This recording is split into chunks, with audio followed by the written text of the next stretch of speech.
Give me 1 second.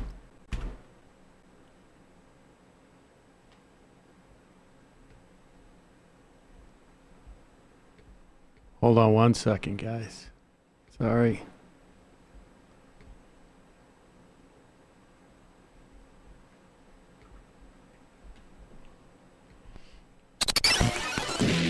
The Majority Report with Sam Seder, where every day's Casual Friday.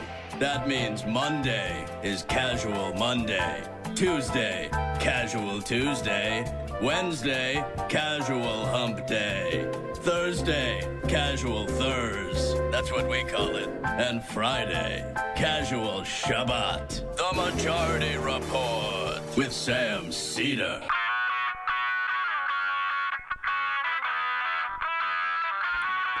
It is Friday, March 12th, 2021. My name is Sam Seder. This is the 5-time award-winning Majority Report. We are broadcasting live steps from the industrially ravaged Gowanus Canal in the heartland of America, downtown Brooklyn, USA. On the program today, executive editor of The American Prospect, David Dayen will be joining us. And later in the program, host of the Bitchuation. Is that right? Yeah, room. Bitchuation room. Francesca Fiorentini will be here with us. Meanwhile, last night, Joe Biden calls for universal adult eligibility for COVID shots by May 1st.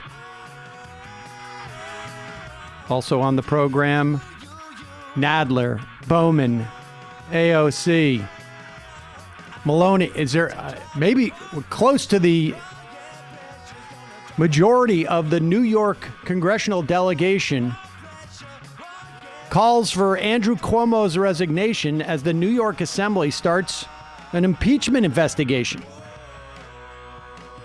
Bernie Sanders to hold a wealth inequality hearings and highlight Bessemer Amazon workers. Jeff Bezos has been invited. No word yet whether he'll show. Biden administration now gearing up for a mass number of judicial nominations. The Senate advances the Becerra nomination for Health and Human Services. Marco Rubio sides with the Bessemer workers over their Dr. Seuss canceling bosses. Take it where you can get it, folks. Republicans bemoan the cost of COVID relief while also calling for repeal of the millionaire estate tax. And lastly, Mississippi banning trans girls and women from school sports. All this and more on today's Majority Report. Welcome, ladies and gentlemen. Thank you for joining us. Joining me, as always, Emma Vigeland. Emma, how are you today? Casual Friday. I went casual with the flannel. I'm feeling good. We're high 50s, low 60s here in New York. Although it was windy, which I didn't like. Very obsessed with the weather these days, I've noticed. Well, I have nothing else going on. That is the problem. There's really it's like Groundhog's Day, and just the idea that a significant weather change happens is well, it's enough to penetrate what feels like a simulation. Yes, that's true. Last night was quite an announcement by Joe Biden. Certainly earlier than I think anybody's been anticipating. I haven't heard anything close to the idea. At one point, he said by July, I guess this is only weeks ago, he said by July, they anticipate having enough COVID vaccine for anybody who wants it. Yeah. And now he's saying to the states, open it up to essentially everybody. I don't know if children will ever get vaccinated, frankly, if it's even called for. Has not even occurred to me to ask that question, because the concept that we would have enough for everyone over the age of 18 by the end of May, or I should say, by the beginning of May. Yeah. is pretty stunning. I mean, that's only 6 weeks away. And so that is very exciting news, I think, for people who, like myself, have been just sort of watching people around me get vaccinations and just waiting, like, let's do this. And of course, a lot of it has to do with you feel more confident in sending your kids to school. Your kids feel more confident in going to school. I mean, I imagine that many parents are feeling the same thing. My children's, particularly my teenagers' anxiety about COVID is the idea that she could give it to one of her parents. Because generally for younger people, it's not, there can be horrible cases, but generally not as dangerous. And so this is, it's good news. And so Biden's on television last night. What do you do? And this, we were talking about this before the show. We would have joked about something like this a year ago. The idea that the conservative media, and really the distinction between the conservative media and the conservative movement and the Republican Party, there really is none. I mean, that's been my contention for quite a while, but now it doesn't even seem to be even like a remotely controversial statement. And so what is their response to the president coming out there and basically saying, all we keep doing is beating the expectations that we had set for ourselves, which people thought maybe were a little bit ambitious to begin with, right? I mean, no one said when Biden announced 100 million shots in 100 days, no one was like, that's easy. It was what Biden announced last night was objectively excellent news. If you're looking at the things not through a partisan perspective and you're trying to be intellectually honest about what we're seeing, it was objectively good and impressive news in terms of the vaccination ramp up. Absolutely. And of course, it is, the 1 year, it's being marked as the 1 year anniversary of the pandemic essentially hitting the United States. Maybe not technically, but in terms of the way that everybody started to experience it. If today's the 12th, I mean, I think I was supposed to leave for vacation the next day. Trump declared a national emergency and we canceled our flights in the morning. So I think that might actually be. Yeah. Well, that was basically it. Yeah. And so what would you expect a president of the United States to do? Well, they would mark the fact that we have lost now a little more than 530,000 people to this disease. I mean, that is an extraordinary number of people. Here is how Fox and Friends is going to try and digest that information and allow their audience to feel like somehow Joe Biden is aggrieving them by reminding them of this. That's the story that should have been written. And we don't need to go over the 500,000 dead. We had that moment. Let's talk about the future moving forward. Every time he has a chance to praise the previous administration, he not only doesn't praise, he kicks them in the groin. Any previous administration? Is that what he was trying to say there? Or is he trying to say the previous administration? I think he's trying to say the previous administration. But I mean, how is it that the whiplash involved in, like, do you remember who the previous administration was? Right. I mean, like, I happen to think it's good politics to call out the administration prior to yours if it's from the other party and they have failed. And, so and Trump never held back. Well, that's my point. Obama. That's and if Obama presided over 500,000 people, or I guess it was, I don't know what the number was when Trump left office, but close to that, hundreds of thousands of people dying in the pandemic, we'd never hear the end of it.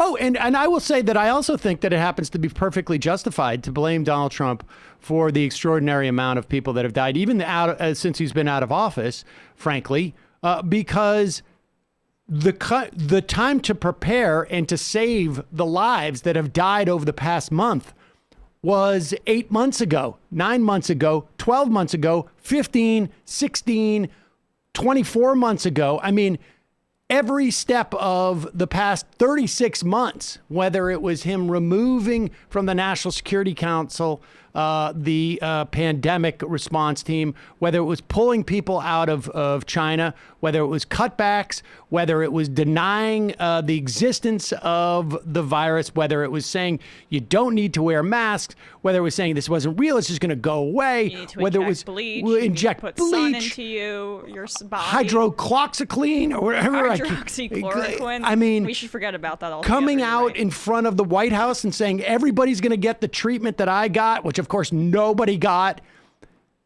every step of the way, leaving the White House and not telling people that he got vaccinated. Because he wanted to appeal to anti-vaxxers. Every step of the way, he juiced the death that came from this and the injury. Every single step of the way during his administration.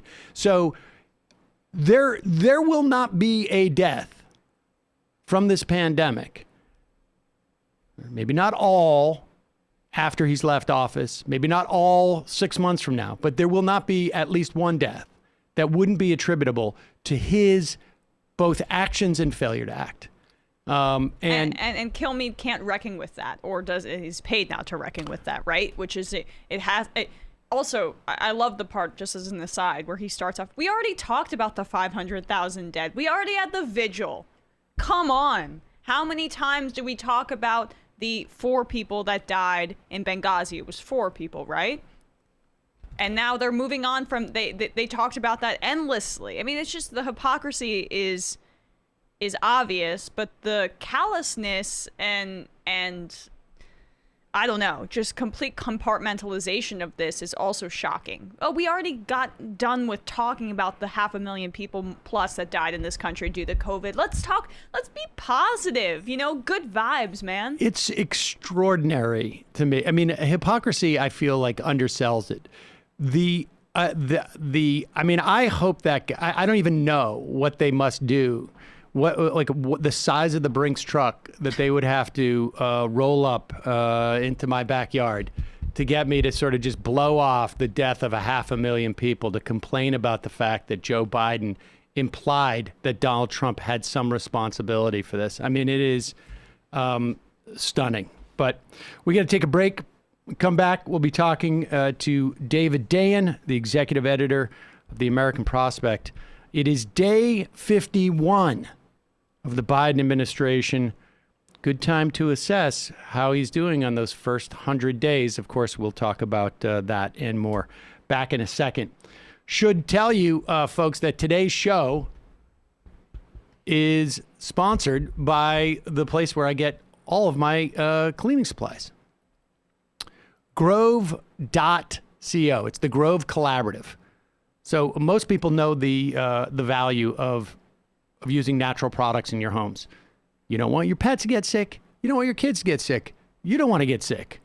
And you don't need to have non-natural products because they have really effective, good quality products that are just simply not as dangerous for you.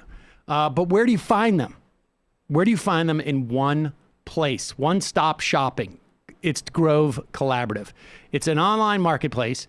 It delivers healthy home, beauty, and personal care directly to you, these type of products. Grove Collaborative takes the guesswork out of going green. You can browse the site for thousands of, like I say, personal care products, beauty products, home products. They're all guaranteed to be good for you, your family, your home, the planet. You don't have to shop at multiple places. You don't have to search all over line. You can join over 2 million households who have trusted Grove Collaborative to make their homes a happier and healthier place. Plus, shipping is fast and it is free on your first order. For me, I do the whole Mrs. Meyer's thing on a couple of products, and I go for, the lemon scents. I'm very scent sensitive. People know this.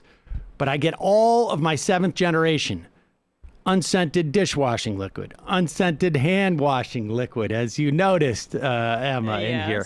Also, I'm really big into now, they have an orange concentrate that is a Grove branded orange concentrate cleaner. And you buy your own, they sell you these, you can buy on the Grove Collaborative, the glass bottles I've also done this also for my hand things all at home. They're all the dispenser bottles, and I buy the big because I ain't going through that again. I'm not running out of hand soap. Yeah. But they have a great orange concentrate cleaner. They have tons of products. This was the place where I would get toilet paper back in the tough days. But check it out. You will not be disappointed. It's super convenient. Order right on your phone. Boom, bang, boom. The whole thing is quick. Also, we get our what do you call it? For the cat poop, the compostable bags. I just quickly, I would love to see you react to being in a car with one of those. I would die. Air freshener. I leave. I get out. The trees. I get out. Okay. Look, making the switch to natural products has never been easier. For a limited time, when our listeners go to grove.co/majority, it's grove.co/majority, you will get to choose a free gift with your first order of $30 or more. But you have to use our special code. Go to grove.co/majority. Get your exclusive offer. That's grove.co/majority. And also, of course, this program sponsored by sunsetlakecbd.com. It is the place to get your CBD, folks. They are a mostly employee-owned farm, or I should say a business on a farm that diversified. They still deliver dairy to Ben & Jerry's up in outside of Burlington, Vermont. They use integrated pest management, no pesticides, 100% organic fertilizer. They work with the University of Vermont to do regenerative agriculture practices. Just a great company, and their products are even better. I used the salve this morning. I use it for sore muscles, but for me, I use it on my skin. They have a CBD and arnica salve. Tincture is helping me get to sleep every night. I had the fudge 2 nights ago. That's pretty good. Yeah. The CBD infused fudge is excellent. They have great infused CBD coffee, different roasts at different time. You got to check it out on their site. And then they have smokables. They have pre-rolls and little buds and Matt's favorite. What are the smalls, right, Matt? Yeah, the smalls, the pre-stemmed little nuggets that you can put right in your grinder. Really convenient. Folks, check it out. You will not be disappointed. Use their coupon code LEFTISBEST, one word, LEFTISBEST. Get 20% off sunsetlakecbd.com. They've got gummies. Check it out. It is really, the products are great, and it's a great company, and they are very supportive of the show and fans of the show. sunsetlakecbd.com. Left is best. All right. Let's bring in the executive editor of the American Prospect, David Dayen, who has been doing an ongoing, for the past 51 days, maybe more, ongoing first 100 days newsletter about the Biden administration. David, welcome back to the program. Hi, how you doing? I'm doing great. How are you doing? All right. Glad to hear it. So, all right. So, David, let's talk about the this $1.9 trillion COVID relief bill. This is, where do you put this on the BFD scale, on Joe Biden's BFD scale? It's pretty up there. I mean, it's about a year's worth of policy in one piece of legislation. It has not only obviously the relief elements in terms of the direct payments and unemployment benefits and things of that nature, but there's a significant amount of public investment in this bill. And you know, it's interesting. Larry Summers, his among his list of complaints, which were less about the bill and more about not being selected for a top administration job. But the big one of the big ones that he said was there isn't. I'm good with investment. I would be fine with public investment in a piece of legislation right now, but this isn't that. And that's simply not true. There's significant opportunity for investment from state and local government in infrastructure systems, for investment in schools to improve ventilation and do all sorts of various learning environment improvements. There's $7 billion for community health centers. There was only $11 billion over 5 years in the entire Affordable Care Act. There's $30 billion for transit. I mean, there is a significant amount of investment in this bill that is going to be ongoing and is going to have multiplier effects for many years down the road.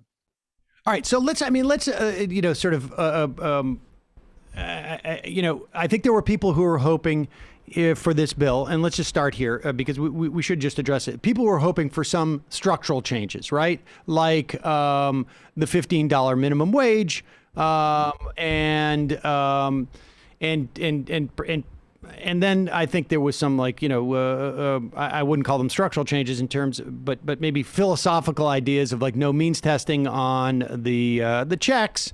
And them being $2,000, from I think more of a political concern than anything else. I mean, in terms of money that is actually being delivered to people, the fact that people are getting a $1,400 check as opposed to a $2,000 check is, in many respects, it seems to me, offset by the enormous amount of money that people are going to be getting if they have kids, the subsidies that go up in terms of the ACA.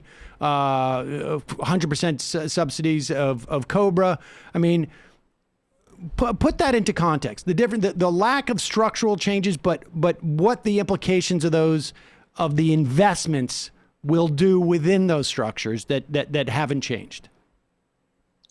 Well, I think what you're seeing is a recognition that 90s style welfare reform failed, and the need for supporting families in particular, but also the working class and even the middle class, is an important function of government. And unfortunately, we were locked into this process whereby you could only, in this bill, extend those types of needs to add to the welfare safety net for a year. But I know that the administration is extremely interested in extending those permanently, particularly the child allowance, and whether they make it a tax credit or bring it out and just make it a full allowance and put it in the Social Security Administration. But I think what you're seeing is a difference in the philosophy of government.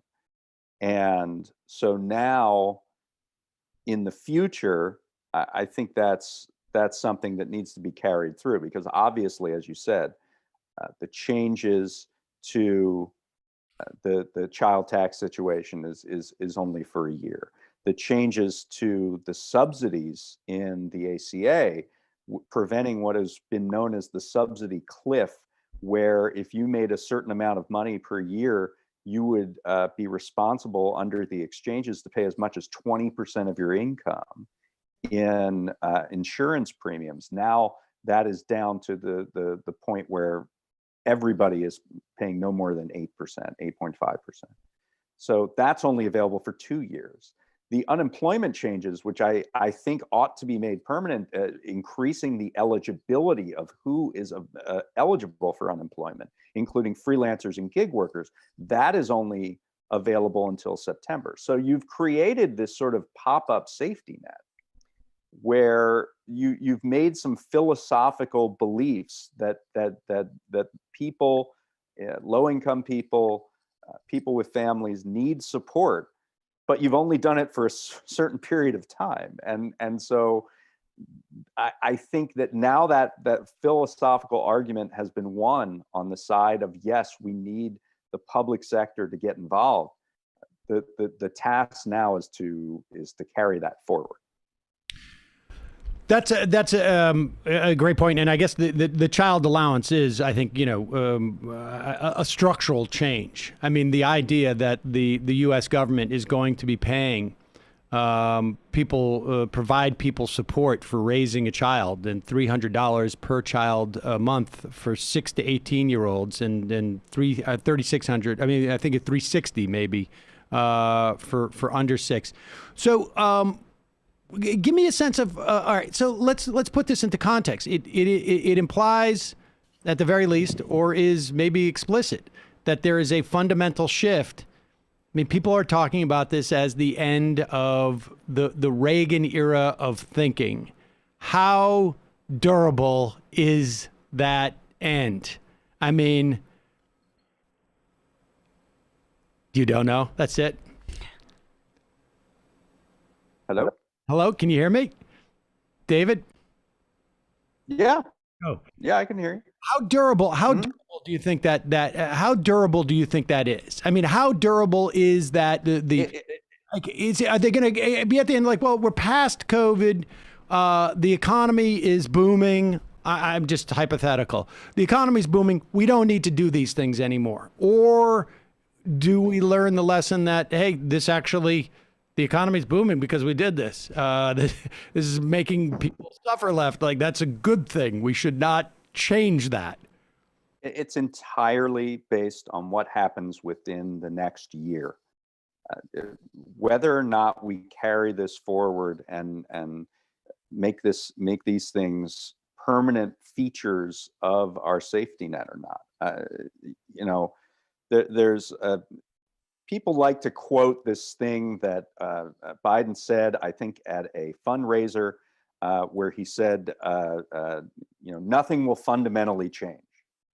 So in this bill, something did, in fact, fundamentally change, and it was this change in philosophy, this change in what the public needs are.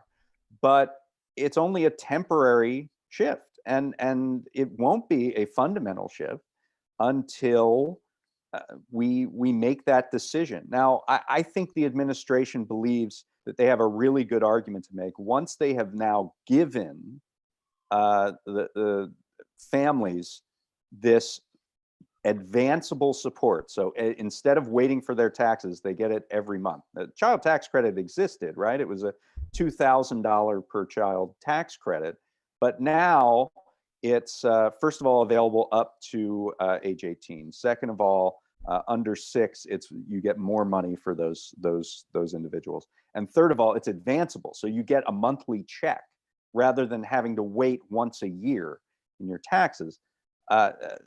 So once people are getting that check, it's going to be the theory is it's going to be very hard for the political system to say, you're not getting that check anymore. It's an effective tax increase. I mean, because this is the child tax credit, Republicans would have to be increasing taxes on working families, on all families in America. That's the theory is that's going to be very difficult to take away from people. And the same thing for the new Affordable Care Act subsidies, which the administration absolutely wants to make permanent. In theory, that makes sense. In practice, it's very easy to not pass a bill, right? I mean, it's very easy to just continue gridlock on the course that it's on. It is not sort of preordained, let's say, that just because not doing something will cause a bad action doesn't mean that bad action won't take place. So I think it's going to be a difficult fight. Now, are they going to use reconciliation to make permanent the child tax credit or these subsidies? You can do that as long as you pay for it. So they chose not to pay really for much of anything in this bill. There are a few minor tax increases in this bill on wealthy families, mostly because they put a cap. They said this is a $1.9 trillion budget reconciliation. And they actually went over that cap, so they had to do a little bit of tax increases, revenue increases to offset that. But if you offset the whole cost, then yes, you can make this permanent in reconciliation. But you have to choose what those offsets would be. While it's simple in theory, getting every member of the Democratic Senate caucus on board for a specific set of tax increases that would fund this specific thing, because there's this idea out there that these offsets are finite, right? And I don't want to use them on that. I want to use them on climate, or I want to use them on education, or I want to use them on healthcare. I don't want to use it on this child. So I think that's going to be where some of the difficulty lies here, is finding a mix of these particular offsets. I mean, everybody, it seems, in the Democratic caucus wants to continue this child tax credit program. There are differences of opinion as to how you administer it. But the question is going to be, are you going to be able to find the offsets and actually get it done?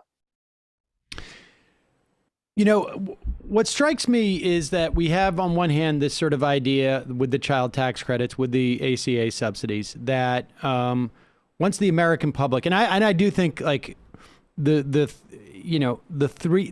the check on a monthly basis is going to change the way I think that Americans view their government, because this is, it's not for a disability. It's not because you've been paying into the system and you're retiring. It's because I have a child. And like the rewiring that goes on, I think in the mind of an American citizen who's like, wait a second, my government's supporting me for something that is like my choice to have a child, and to, is recognizing that like, hey, this represents some financial challenges. I think that's it's going to be fascinating to see what happens there. But what's also interesting to me is that if policymakers perceive and must have that same sort of notion in their head, that's why they think this is going to be a durable policy and they're going to be able to come back and deal with it in a year. It's the opposite for the COBRA subsidies, right? Like they are subsidizing COBRA. If you lose your job, and correct me if I'm wrong here, if you lose your job, you're fired or you're laid off, you would be responsible for both ends of your health insurance. You would be responsible for what your employer paid and what you paid, and that's COBRA.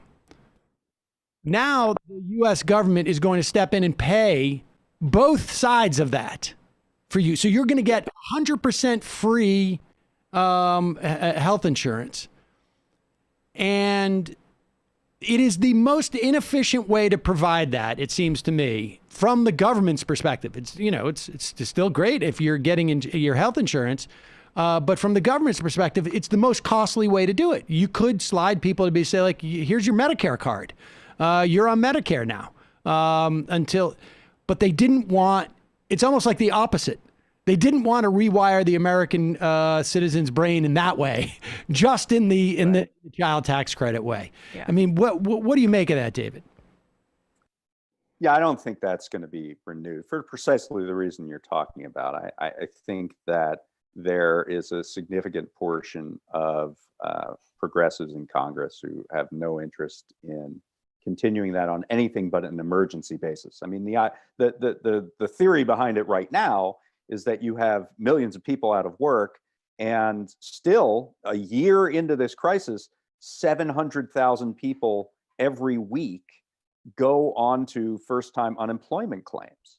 And so you have this tremendous amount of churn.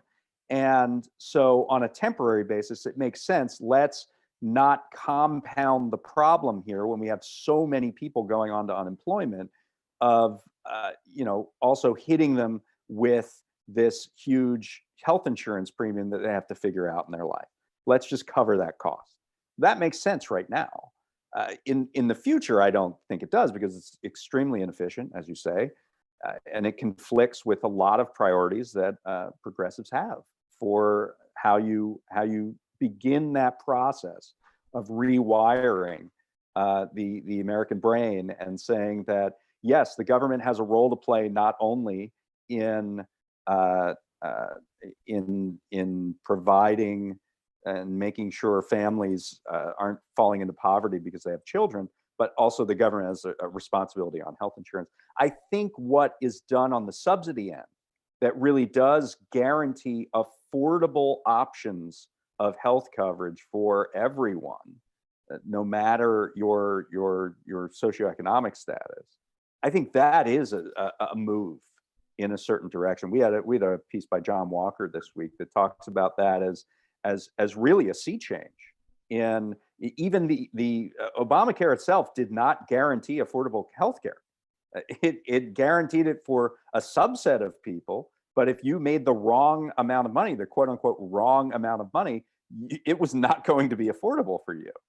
And so, and indeed, there were some people who, for whom it was unaffordable, where they were waived. If you remember this in the Affordable Care Act, they were waived from the individual mandate penalty, right? They said, oh, it's not affordable to you, so you don't have to pay a penalty for not getting health insurance. Well, that's essentially ceding the point that some insurance is going to be unaffordable for some people. And that has been corrected in this bill for 2 years, saying that everybody is going to be offered coverage that is affordable in some way. Now, is it the best coverage that it can be? No, and that's why I think we have to improve, where we can improve with a public option, or with moving more people onto Medicare or Medicaid, or federalizing Medicaid so that everybody gets the same opportunities no matter what state you live in, and you're not subject to the whims of Republican governors who don't want to expand it. Right. This bill also tries to bribe states to expand Medicaid. It gives more money than needed. It's not going to work. It's completely not going to work. But a state that hasn't expanded Medicaid would actually be given money to expand it. Like, they would get more than 100%. They would make money. It is like they would make money on the deal. But they've signaled they would make money on the deal. 20 years at this. No one's going to do it. The Republican governors are never going to do it. That's amazing. Which is why I think it is unbelievably important. We have a piece today also, I'm just plugging my pieces, by Alex Salmon, saying that this proves, like, you got to federalize Medicaid. There's no reason that the fact of where you live should penalize you in terms of your ability as a poor person to get health coverage.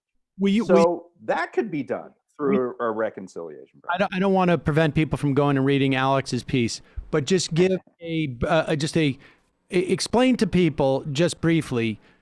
Medicare is federal program, but Medicaid is it's not block granted, but it is money that is given to states by the federal government, and then they basically are in charge of how they will implement these programs, who they will cover, et cetera, within certain federal parameters, as opposed to the federal government just you going down to, like, it's part of Social Security Administration or something like that. That's basically it. It's a federal state partnership, and there are some guardrails around how the states have to administer it, but they have pretty substantial variance within those guardrails. And so if you live in Texas or Florida and you make something just above the poverty line, up to 138%, you do not get eligibility for Medicaid. Whereas if you live in California or New York, you do. And that is just sort of an accident of the state in which you live and the public policy decisions that state has made. And so why not make this even across the entire population? This is true of unemployment as well. The unemployment system is administered by the various states. There's substantial variation into how well managed those unemployment systems are. Why not federalize that? There is this bill gives $130 billion for education funding, and actually increases the per capita share based on whether or not that school district is a poor school district. And that is a form of federalization in a sense, in terms of the government playing a role in topping up those state budgets, which usually the state and localities are take control in terms of who is in charge of funding education. So there are a lot of ways where the logic sort of this system and the way in which this has gone through, it might make a lot of sense to federalize these state administered programs. And to be clear, that would involve basically getting rid of the filibuster and convincing 50 Democratic senators that we should do that, right? I mean, this would have to be done by statute. This isn't one of those. The executive branch can simply do this. No.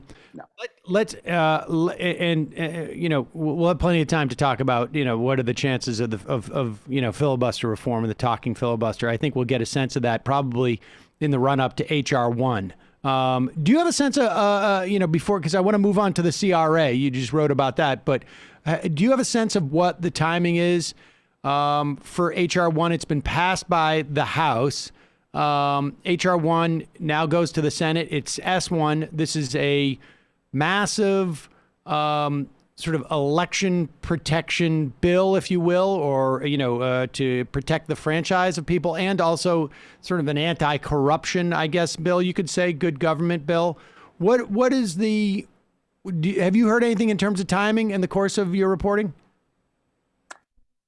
Congress and the White House really went all in on the American Rescue Plan. And this was what they were really pushing towards for the last 2 months from a legislative standpoint. The only other thing that has really been on the agenda in the Senate has been nominations for various executive branch positions. The House has teed up all this legislation that they had passed 2 years ago and moved it over to the Senate so that the Senate has the opportunity to pass it. The two things that I've heard about from Senate aides that it seems legislatively the Senate is going to move forward on is something to do with China and particularly technology research or semiconductor research to bring back certain manufacturing back from China. Number one, and number two, there's going to be hearings and probably at least a procedural vote on background checks on gun safety legislation.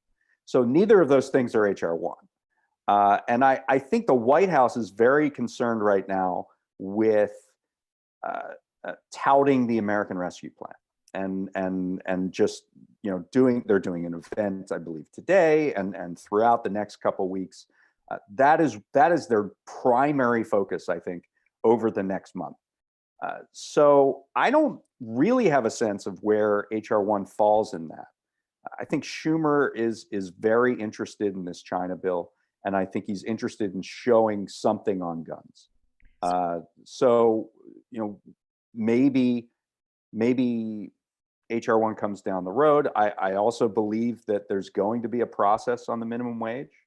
Probably something on the order of setting a deadline for bipartisan groups to work out some sort of solution on the minimum wage, maybe by the end of May, maybe by June. I've heard this floated.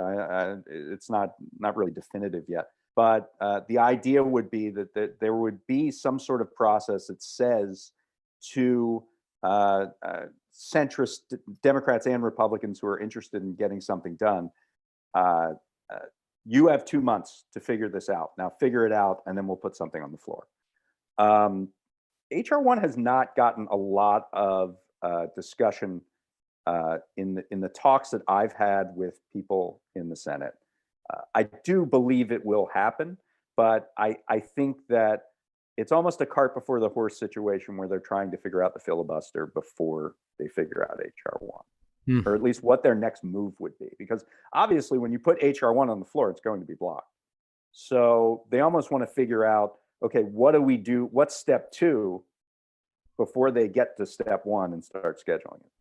So I'm just curious about the politics behind this China bill, right? Because you hear that there's a lot of rumblings from the right that Biden is not tough enough on China, and I think that may be their next route that they go to critiquing him, since they seem lost in terms of the right-wing media.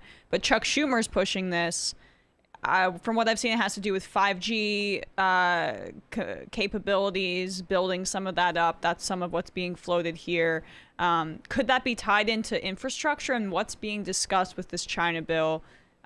Because to me, it just seems like you're, trying to get ahead of right-wing critique, which is never the best strategy. This particular bill is a holdover from previous years. It's a bipartisan bill between Schumer and Todd Young, who's a Republican from Indiana. It offers $100 billion over 5 years, mainly for the National Science Foundation, to increase research that could be converted into domestic industrial policy, essentially. I don't think that the White House is opposed to it in any way. I think they see it as part of their overall plan to bring back manufacturing and to ensure that supply chains are robust in the United States. I think that they don't see it really as in conflict with the broader infrastructure package. It's almost an add-on. And they'd be happy to have any kind of bipartisan thing pass. This is Schumer. I don't want to call it freelancing, but it's been an initiative of his for some time, and he has a Republican partner, and so it seems like a logical step for him. I don't know that it is necessarily kind of a direct challenge to the right, and I'm not. I actually think that where you're going to see conservatives go over the next couple months is more on the subject of the border, particularly with increases in child migration right now, unaccompanied minors. You are seeing increases there. We actually had one of our reporters, Marcia Brown, down at the border this past week, and she saw actually a bit of a more orderly process in terms of emptying out some of these camps that have been set up along the border for people who were seeking asylum but were forced to remain in Mexico.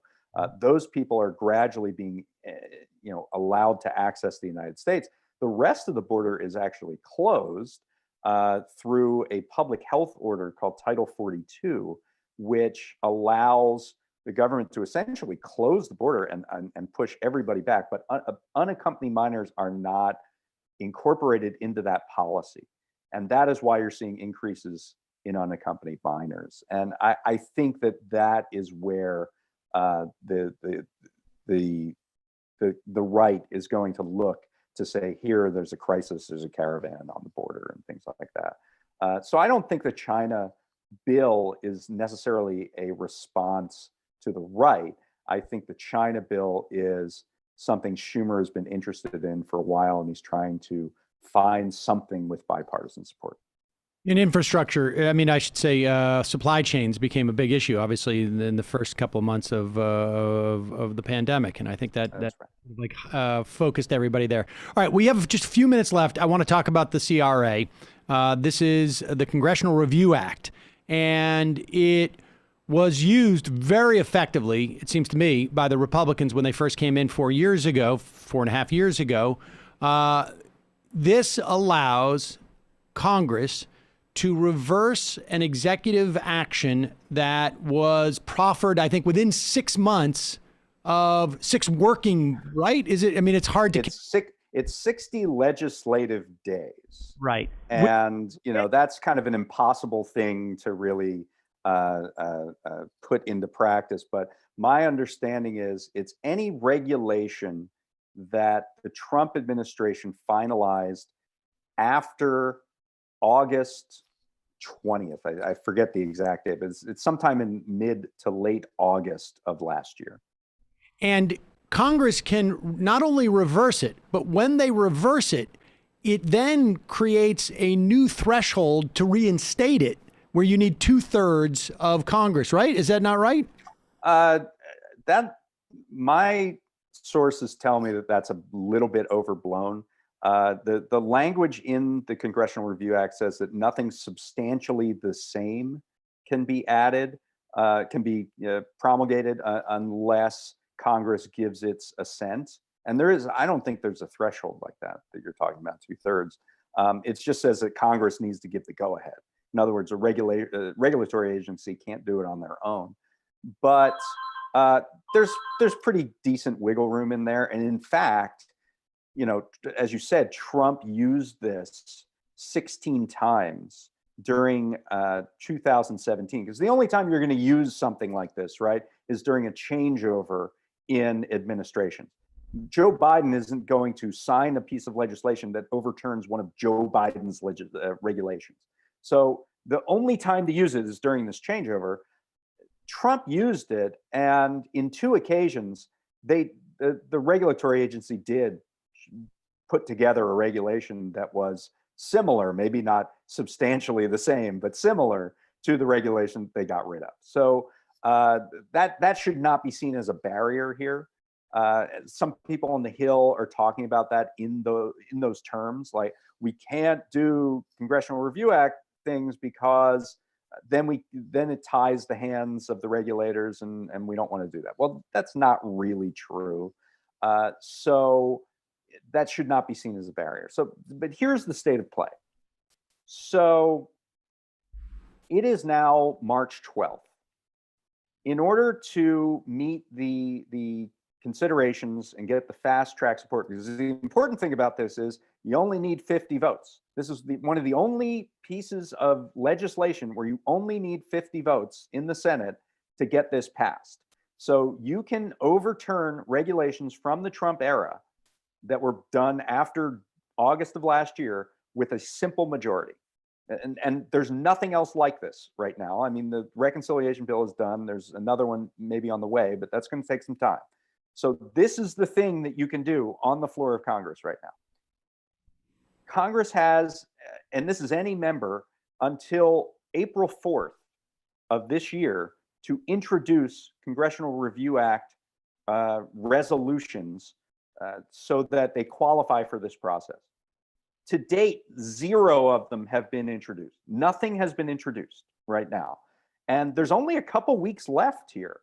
Congress goes on recess, at least the House does, at the end of March.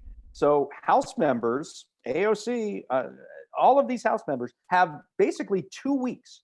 Now, it's not hard to write one of these resolutions. All you basically have to say is, I repeal this regulation. I mean, it's a 1-page bill.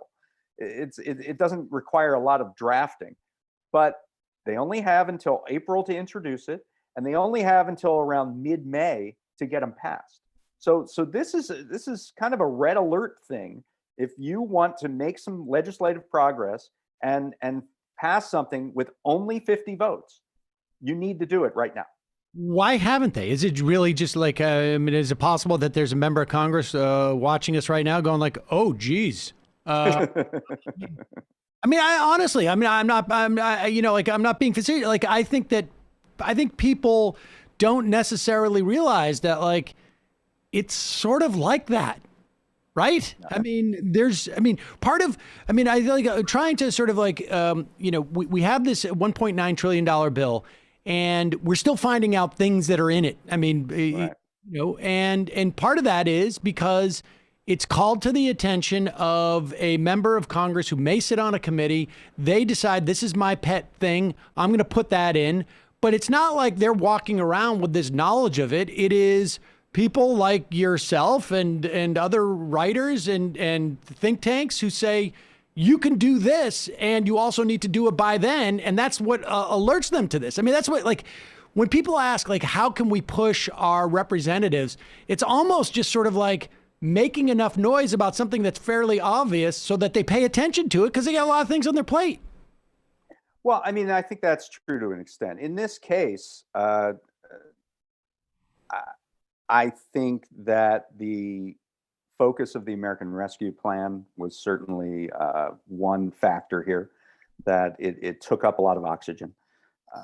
I know that Congress is aware of this. I mean, I talked to Representative Raul Grijalva last year he's the chair of the Natural Resources Committee. I asked him about this, and he said, "Oh yeah, we're coming up with ideas of what to do."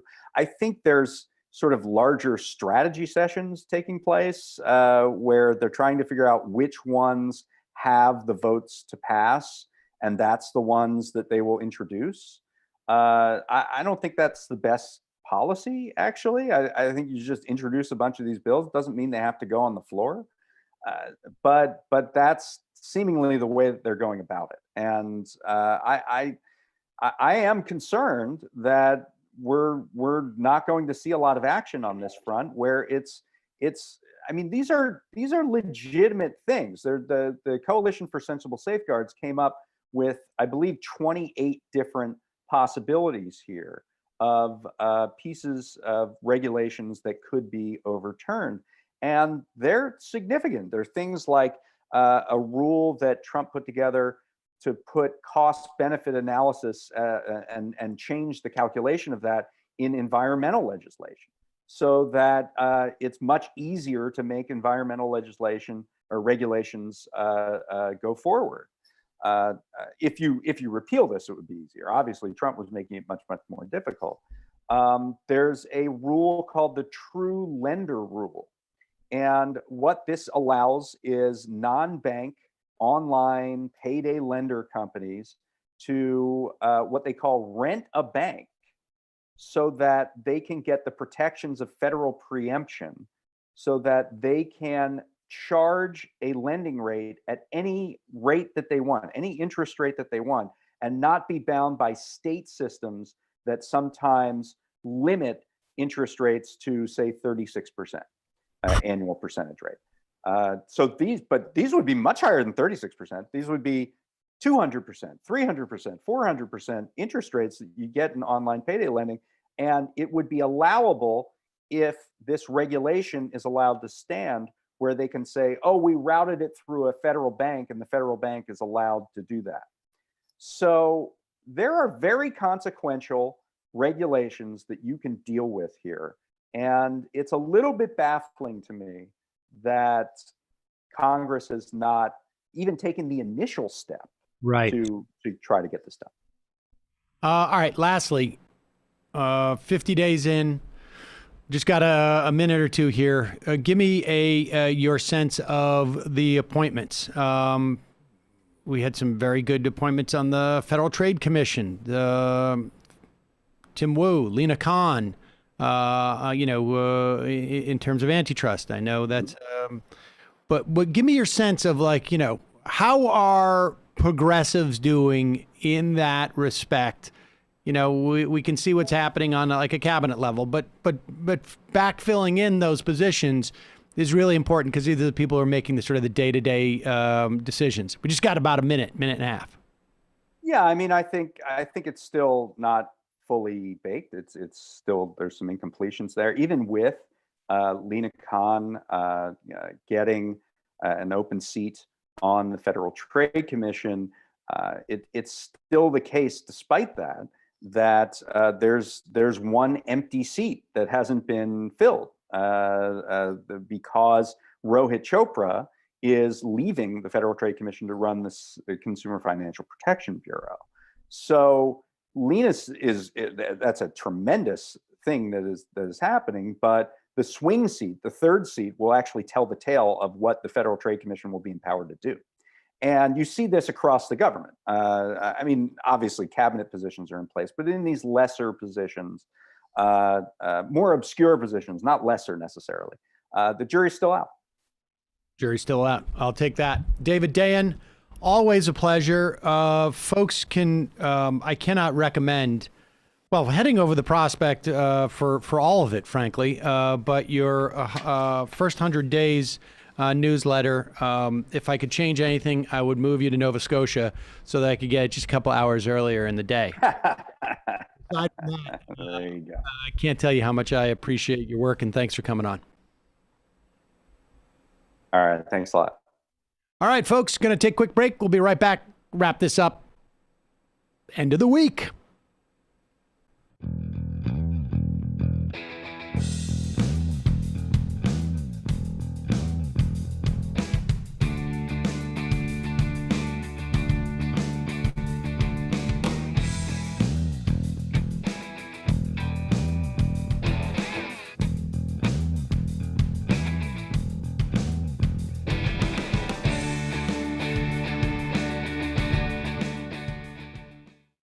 So it's Friday. We have passed a $1.9 trillion relief bill. People are going to get checks, or really, it's going to pop in their account, $1,400 over the next week or so.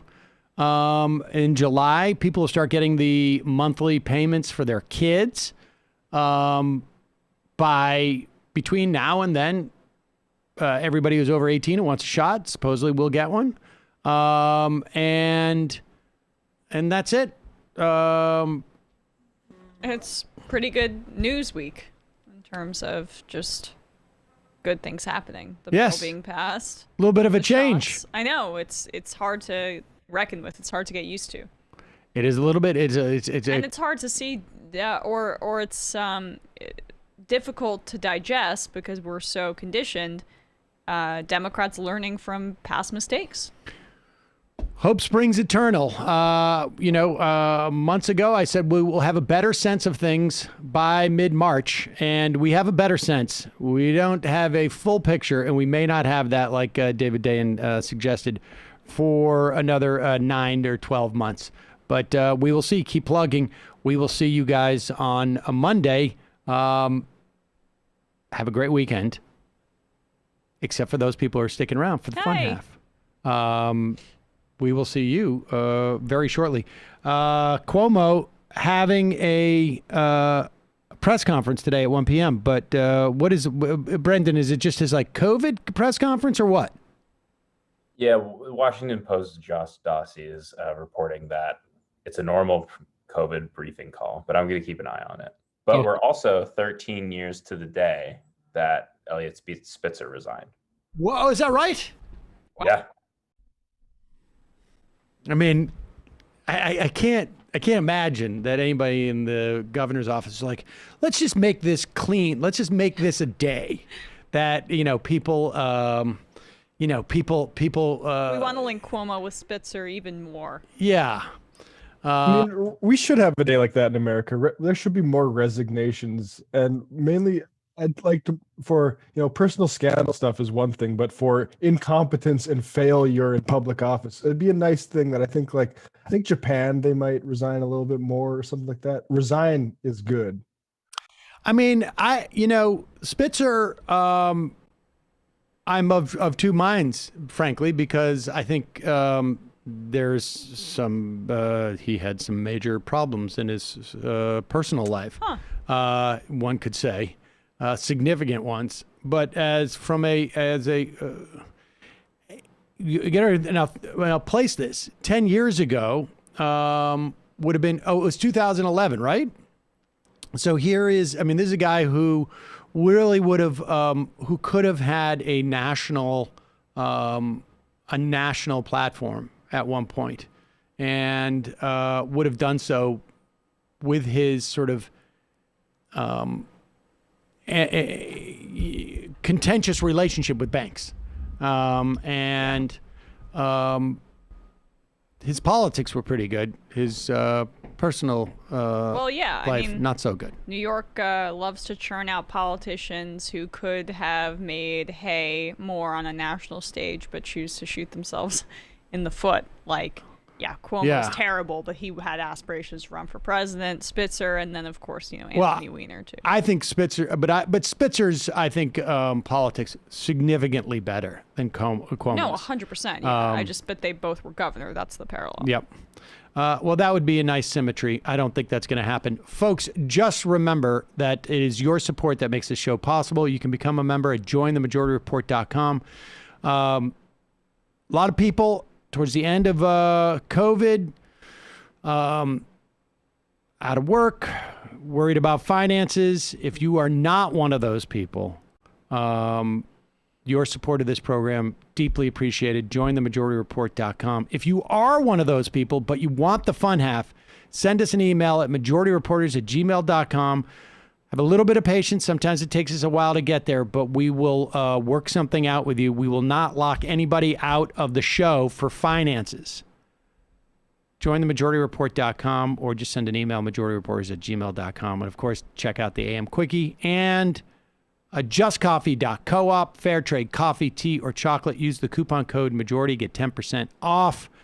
Don't forget, Matt, what do you got going on the Matt Leckian universe?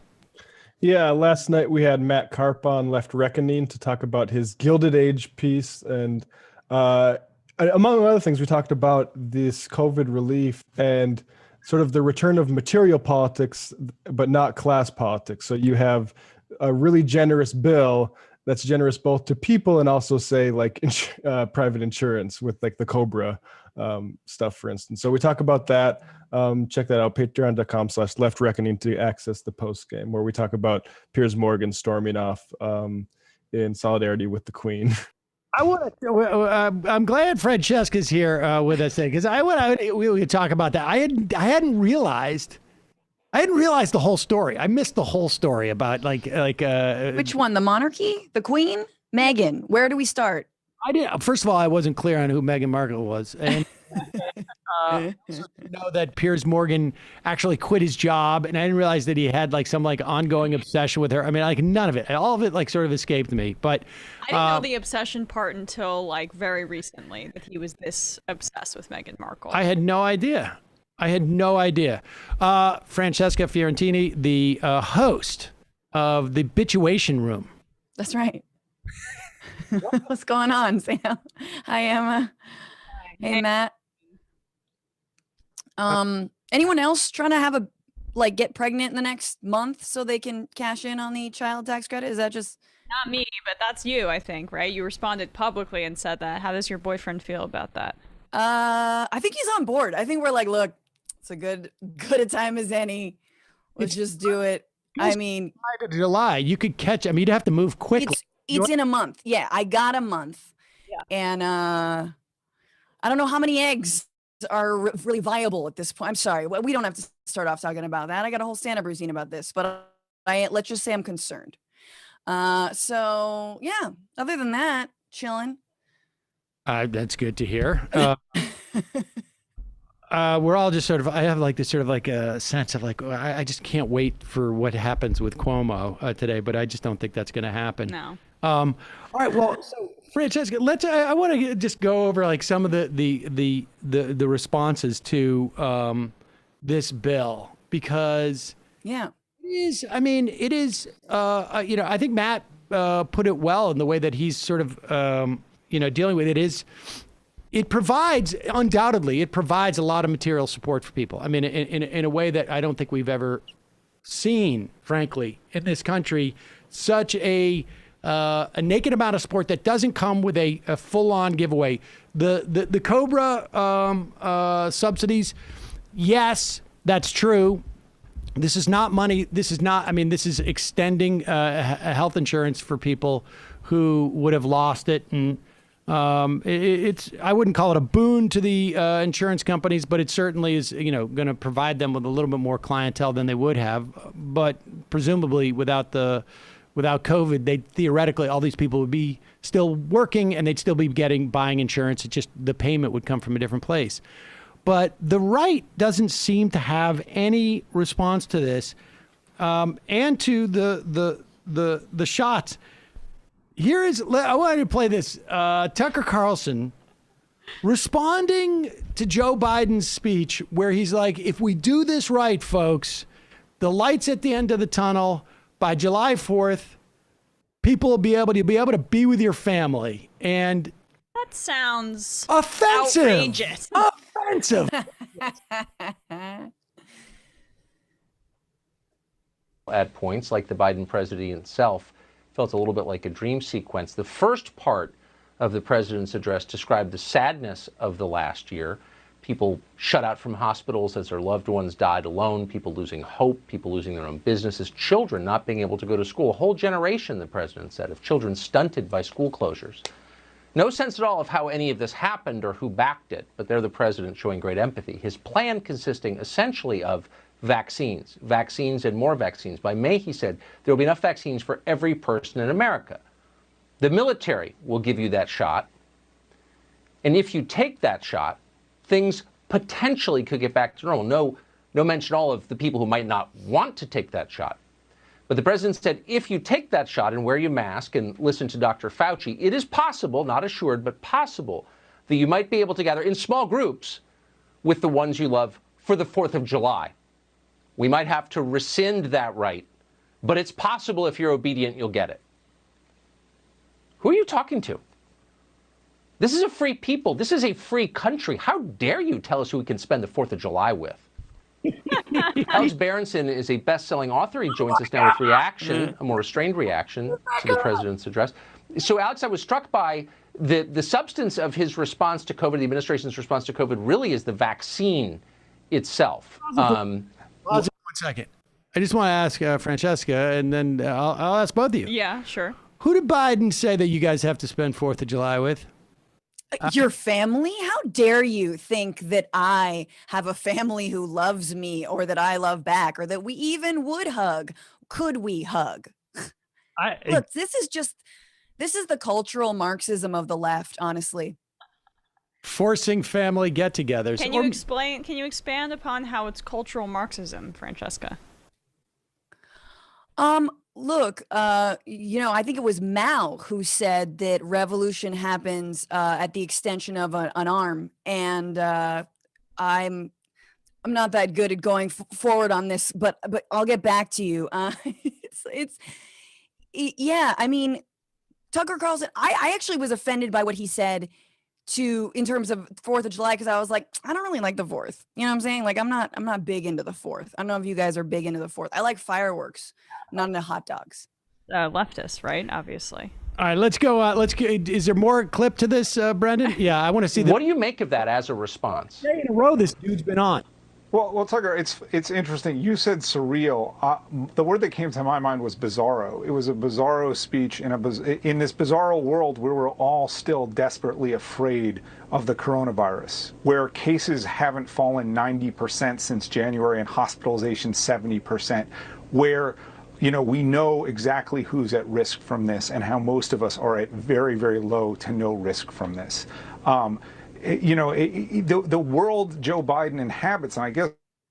Wait, didn't Berenson yesterday on Ingram say this thing was still a danger? Well, he said that actually that herd immunity provides you with more protection from vaccines, and he was espouting anti-vax propaganda. So basically the only way for someone like Berenson to see people living their lives as acceptable is for them to just go maskless and not care about COVID. Like, that's it. There's no other option. That you should get COVID, so then you can have herd immunity, which provides you with protection. I mean, more than the vaccine. We're not far off from bringing in like funeral home owners who are like, there's just been a dip and it's been tough. Yeah. Well, I mean, the funeral home industrial complex, it does have its hands in the pockets of governors like Andrew Cuomo, so maybe there's exactly. I think what's also fascinating is it's the third night in a row they brought on Berenson into prime time. Yeah. And who's this fool again? Explain who he is. Alex Berenson. I mean, I mean, he's just this guy who came out and was first a COVID denier, then sort of publicly said the idea that there would be 500,000 people dead by spring of 2021 is absurd. He was not saying it's absurd because this is going to happen in the middle of winter. That's not what his take was. So he's, it completely. Also, he said that in October. Yeah, what is like ostensibly his credentials? He's just some essayist. But what's fascinating to me is that there's no way. Look, they get the ratings. They can tell you who's watching and leaving every 15 minutes on these shows. Right. They must know that they are actively cultivating anti-vax, anti-Fauci, the plandemic people. Do you remember the plandemic? Yeah. Oh yeah. That is who their audience is, and this is they're just finding any excuse they can to bring him on. How crazy was that speech where he starts off lamenting the 500,000 plus people who have died and the horrible year we had, and then sort of projecting into how we can get out of it in the future. That's just bizarre way to approach this. Yeah. Yeah, I mean, to get offended. Is the right going to boycott July 4th just out of principle?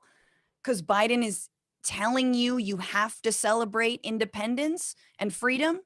I don't know. I'm trying to game this out here, and I feel like we're not far away from that. I actually thought it was also to even give a date, to even give a day of like, you might be able to gather with people in this day. First of all, he was like, 2 or 3, y'all, if we are vaccinated by July 4th, ragers, I'm sorry, I'm gonna do all of the drugs. I apologize. Really all of them.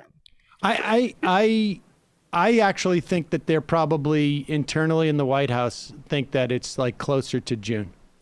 I think so. Yeah. I think they've been lowballing it this exactly. whole time. They're managing expectations quite well. First they said that anyone who wanted the vaccine would be able to get one in, I think, July, right? Yep, and now by it's July, May 1st.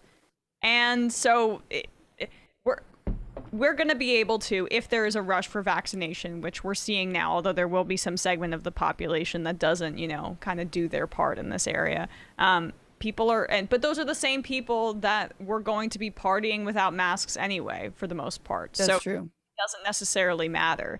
But they might have already gotten COVID, potentially sort of have antibodies. Who knows? But again, the antibody protection we know now wears off. We don't know how long it takes, but we know that it wears off in some period of time. I have heard horror stories of people getting COVID twice. So that's the reality of the situation. You talk about people going crazy July 4th. It's over 50 degrees here in New York, and I anticipate people like flooding the streets and going nuts this weekend. That's what I've anticipated. Yeah. But I keep thinking like if you had asked me like 2 months ago, I was like, I'm gonna go hog wild this summer. Now, but now all I can think about is just like taking a nap. I'm gonna take like a month nap or something, and that's it. I just like wake up and just be like, oh, that was a weird dream. Mm-hmm. That would be nice. Here is let's look at Tucker Carlson. They've already beat a lot of this. But this is Tucker Carlson just looking completely perplexed by what Joe Biden is saying during this speech, which was like, this was not, this was almost like the perfect encapsulation of what Joe Biden promised. Yeah. I'm going to get up there. You probably will forget what I said, afterwards, but in the moment, I'm going to make you feel like I'm just like a normal human being, more or less. And nobody's going to walk away going like, we're just going to get exactly what you would expect a normal human being who's president would say in the midst of a pandemic. But for Tucker Carlson, apparently, this is just like blowing his mind. Watch this. It's pretty funny. We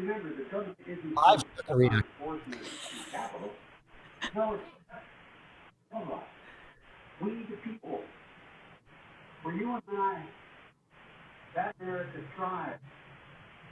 We give our hearts, we turn our hands to common purpose. Yeah, the way that he and Berenson, he talked about surreal and Berenson talked about bizarro. That's all they're trying to sell is that reaction shot of like that basically cultivates a QAnon alienated mindset.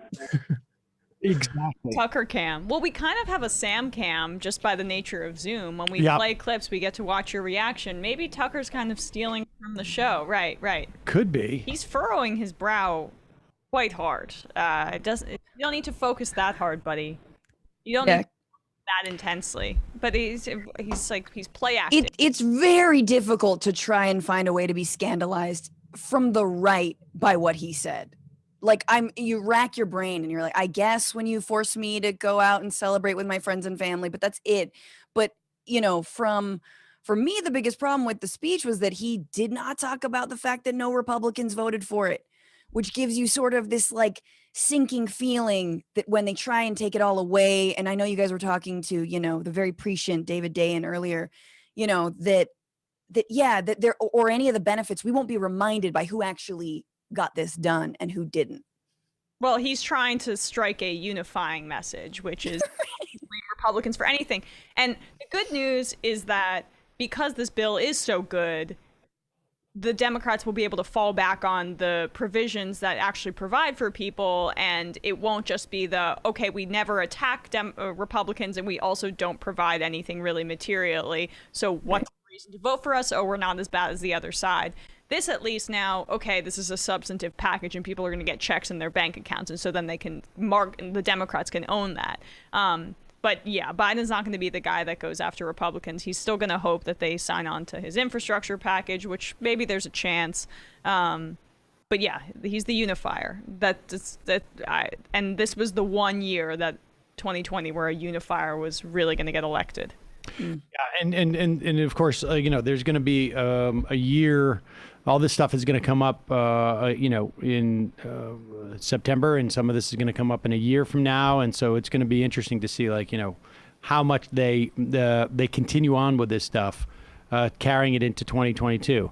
All right, so we have now played the annoyed version of a response that came from Fox and Friends, where they're like, "Ugh, how many times is he going to say 500,000 people died? We get it. I mean, come on." And then the Tucker Carlson, who thought, this is the most bizarre thing he's ever seen. You have a president who's both lamenting a national tragedy and then talking about how you get out of it and going forward. That's bizarre.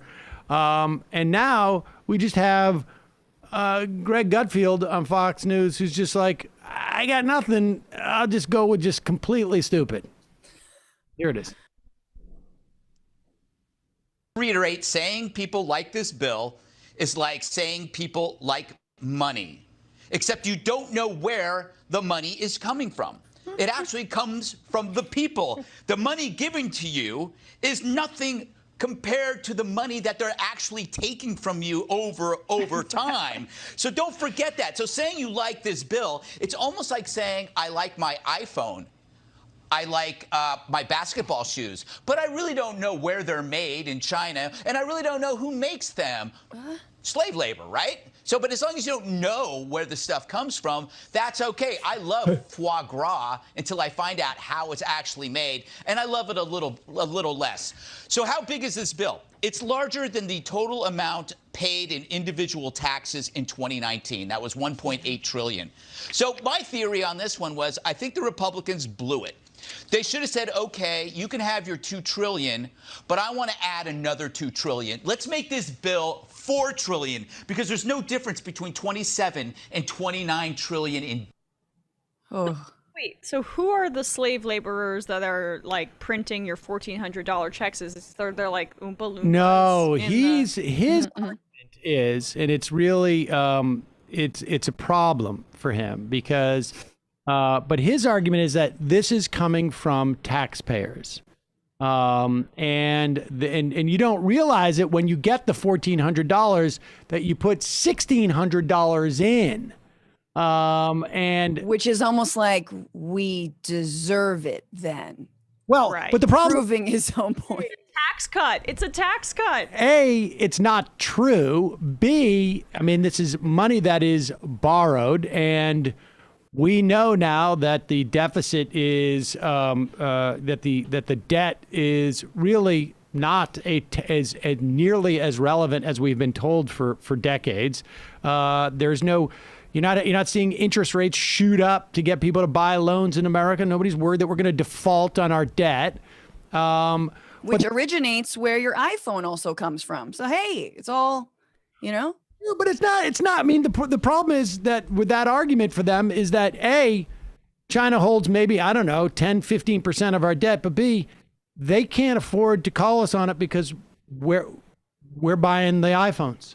Right. I mean, we're the market. Does Greg Gutfeld have an iPhone? I'm just curious about that. Does he, if he's advocating for us to look more into the ethics of the manufacturers that produce our products, damn, he should really devote an entire segment to that. Here's the problem with what he's doing is that he's trying to say they're taking your money and they're giving it to other people. But the problem that he has with that is that that message is only going to work on Fox Business Channel, where their audience is about 15,000 people who can basically, are in the market to buy one of those $130,000 Mercedes. Yeah.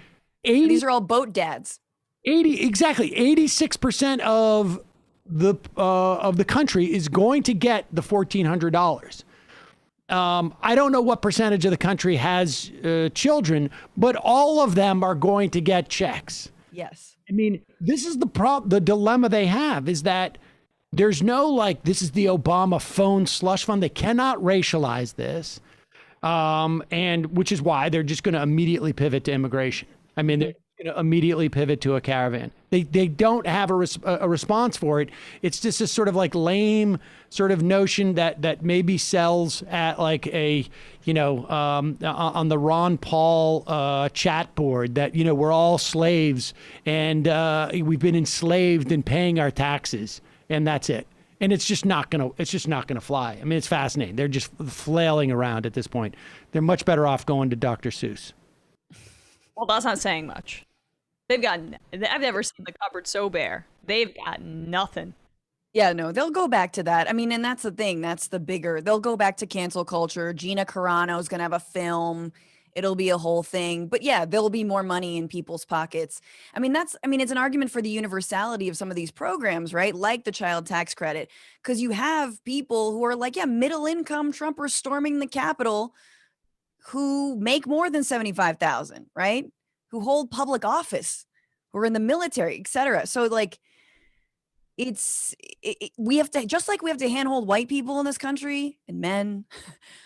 We got to handhold the rich, and it's disgusting to say, but like, there's like that's what I'm just like, there's a certain amount of where I'm like, okay, good, child tax credit. You can at least be like, hey, already comfortable person, you're going to get COBRA subsidies, 100% of them from your like 6-figure job that you were doing fine in, that you could probably afford regular COBRA, which is awful anyway. But look, you're going to get this subsidy. And these are all the ways you have to like prove. This is why the Pete Buttigieg, why give the rich, things they can afford mentality is wrong. Because once again, hand-holding these people.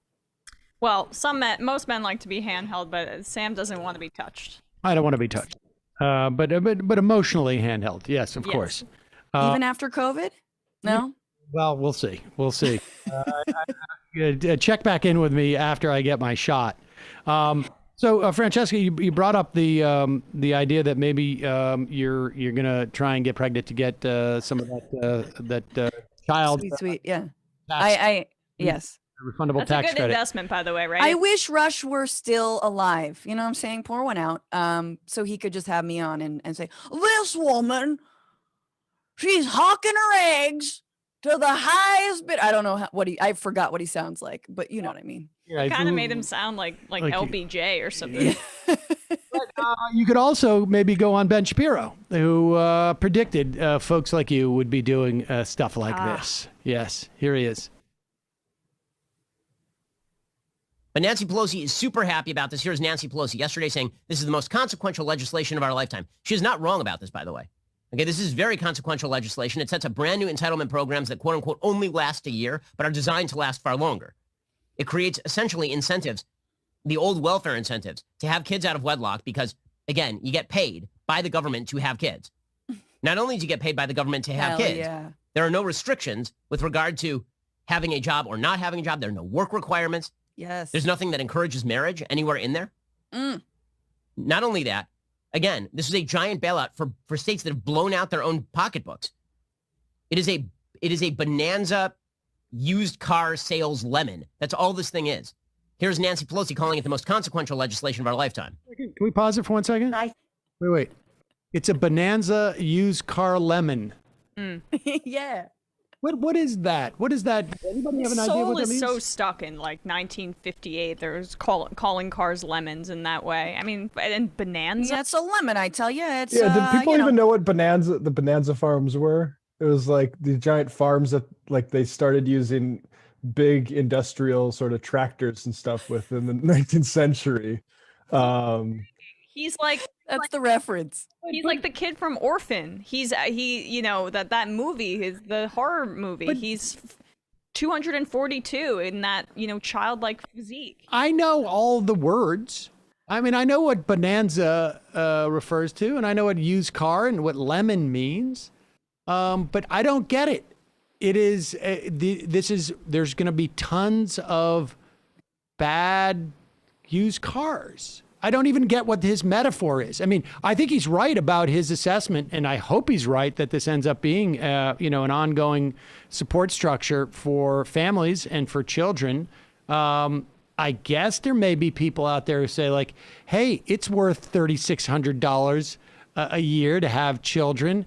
That would be insane. But the right having wing, had two, it's there's going to be probably more costs than $3,600, but who's thought that far ahead? Obviously, the right is totally bad faith about.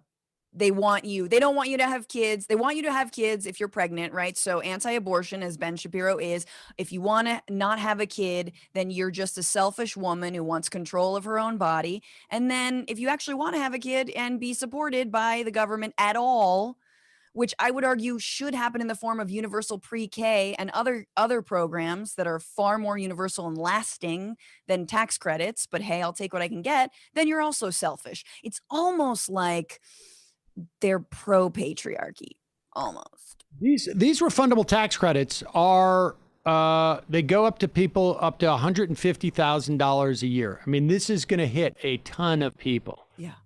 I mean, it's I mean, it's about as close to a universal benefit as you want. I mean, I have no problem, giving it to everyone and then just clawing it back through higher tax rates. But let's hear. Does Shapiro go on here from here? Have been on the way in, I don't know, August. Okay, the reality is that there were COVID relief packages passed all the way up in bipartisan fashion during the Trump administration. This thing was passed along pure party lines. Why? Because the pandemic is basically over. Okay, the pandemic is done.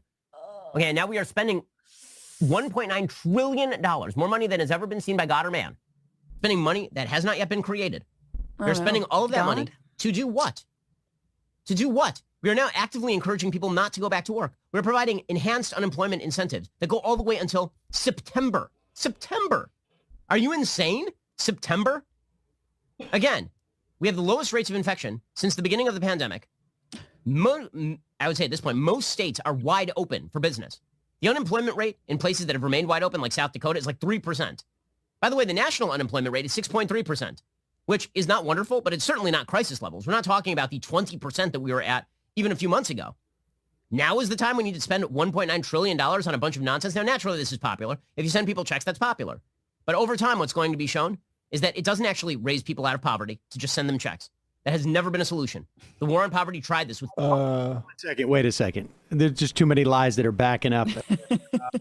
We have had weekly new unemployment claims, nearly 800,000 people a week. Yeah. Second, there is an enormous amount of completely indisputable data that the first round of COVID relief in the CARES Act decreased poverty by like an extraordinary amount. I don't know what it was, like 50 or 60 or 70% or whatnot it is.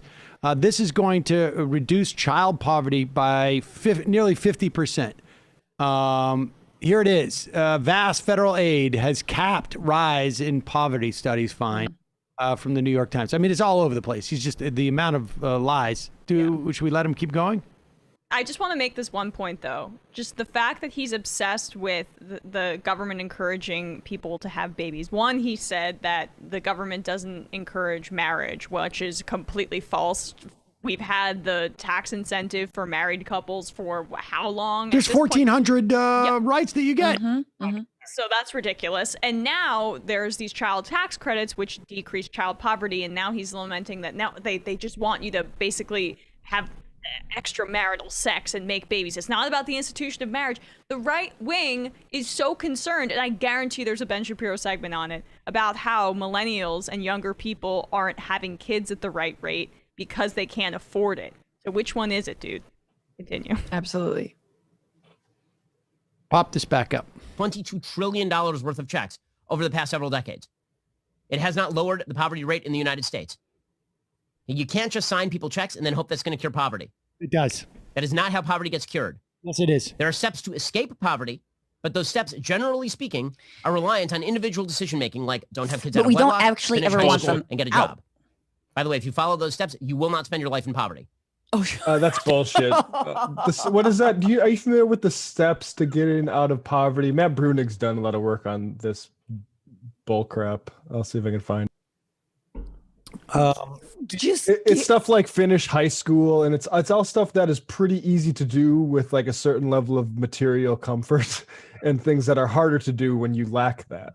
I mean, just the recent study they did with Stockton, California, and that Mayor Michael Tubbs, I think it is, or former mayor, I should say, $500 they gave in a pilot program to people, maintained other services, should make that clear, that were available to them.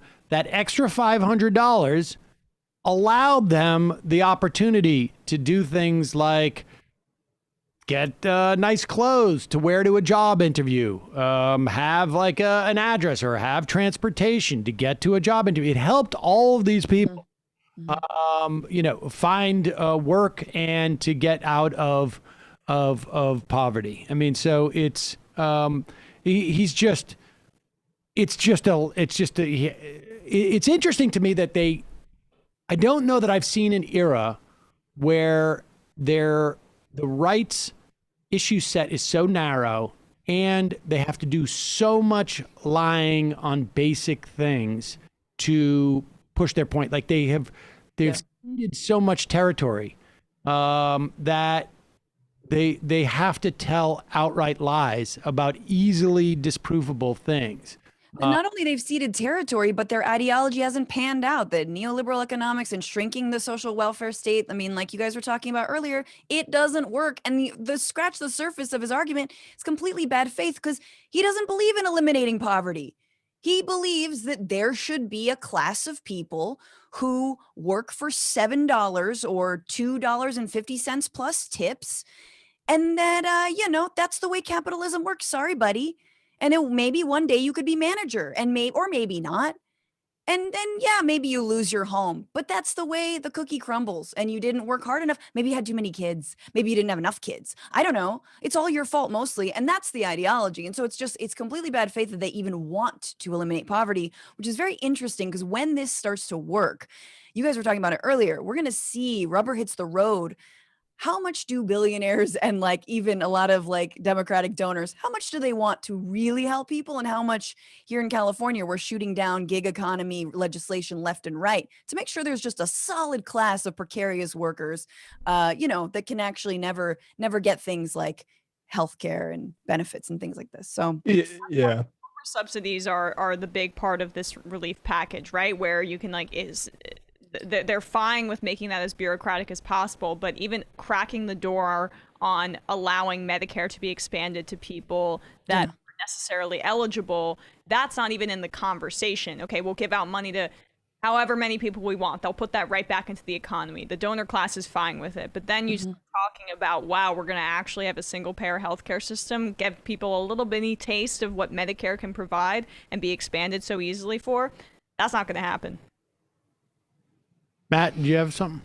Yeah, like when Sam says Ben just ignores the empirical data about what giving money to people can do for poverty, this is what he replaces it with, the success sequence, which is degree, job, marriage, baby. So if we just follow that, you'll get out of poverty, folks. Never mind that pesky money. That part and the pay for the degree part. Mm-hmm. Well, just, study hard enough to get a scholarship. There you go. And don't forget pray hard enough, Matt. Yeah. Don't ever forget prayer. Eat, Pray, Debt, I believe, is what the book was called. Oh, yeah. Let's... That's funny. Let's do this Steven Crowder thing. There's some weird stuff going down with Crowder. Steven Crowder, long time, has really built an empire.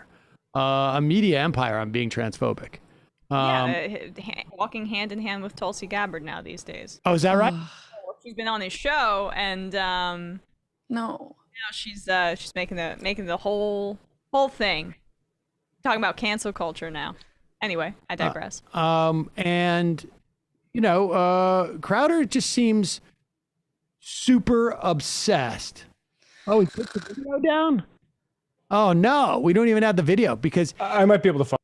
He reposted a video that he did, I guess it was about 5 years ago, of him dressing up in women's clothes, I guess, or in wearing a wig and putting on makeup, ostensibly to show how absurd it would be if he was a transvestite, I guess. I'm not quite clear. Do we have a sense of like what the agenda was here? Or was it just like getting just to wear a dress?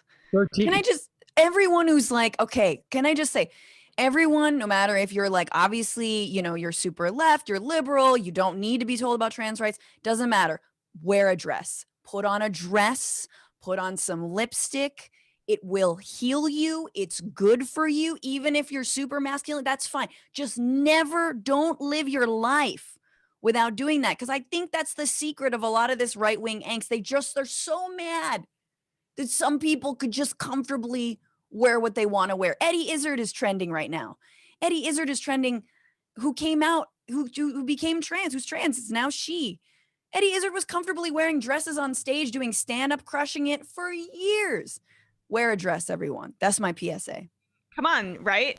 Well, I have the Crowder video. He's not in a dress in it, but he's dressed as a woman in fitness clothing. I'm just saying, you know, Rudy Giuliani wanted to wear a dress. Any excuse, because it's a joke. It's a joke. Well, Rudy Giuliani tucked. You guys remember that awful photo I still can't get out of my mind brain? Yeah, I don't want to think about I don't know. With Crowder, I think there's something else going on there. I think Crowder just has some demons. He's got a father who's very overbearing and has put a lot of pressure on him to be, like a wrestling coach type of father, a great Santini type of guy who's put a lot of pressure on Crowder to be masculine. And Crowder has channeled that into obsessive weightlifting, which some people, it's great. You really want to get in shape. But Crowder just like, there seems to be just sort of, I don't know. There seems to be something that needs to come out.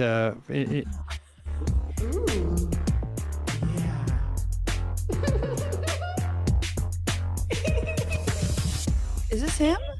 Yeah, this is Crowder. But what's really hilarious about this, and it's one of those sort of things that like, that he sat in an editing room and goes like, this is hilarious stuff. The idea like, oh, let's continue on. Like, I'm trying to still figure out what the point is of this, other than like, I know that he's got like a 12-year-old audience. Well, he got to put on makeup. That's the point. Did he though? Because I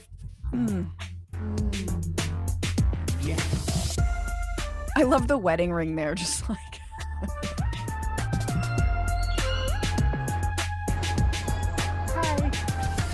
Doing well. How are you? First timer. Oh, is this like a Project Veritas anti-trans thing? Everything's color branded. It's so. I feel like I stepped into Star Wars. Stairmasters are here.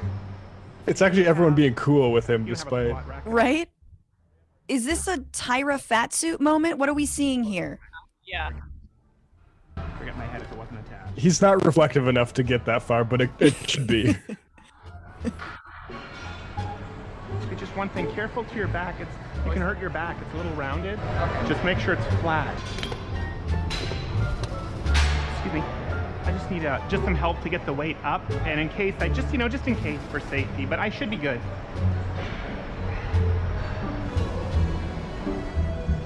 Okay, that's actually impressive. He's pretty flexible. His stretch, yeah. Just help lift them up.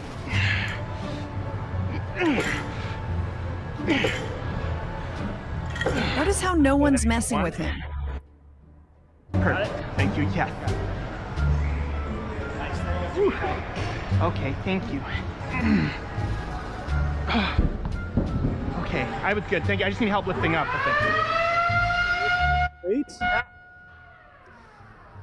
Oh, I was trying to run away. I said it was trying to run away. Wait. There's an alarm that goes off when you drop a weight? Trying to skedaddle. Yeah, Planet Fitness. Oh, damn, dude. That.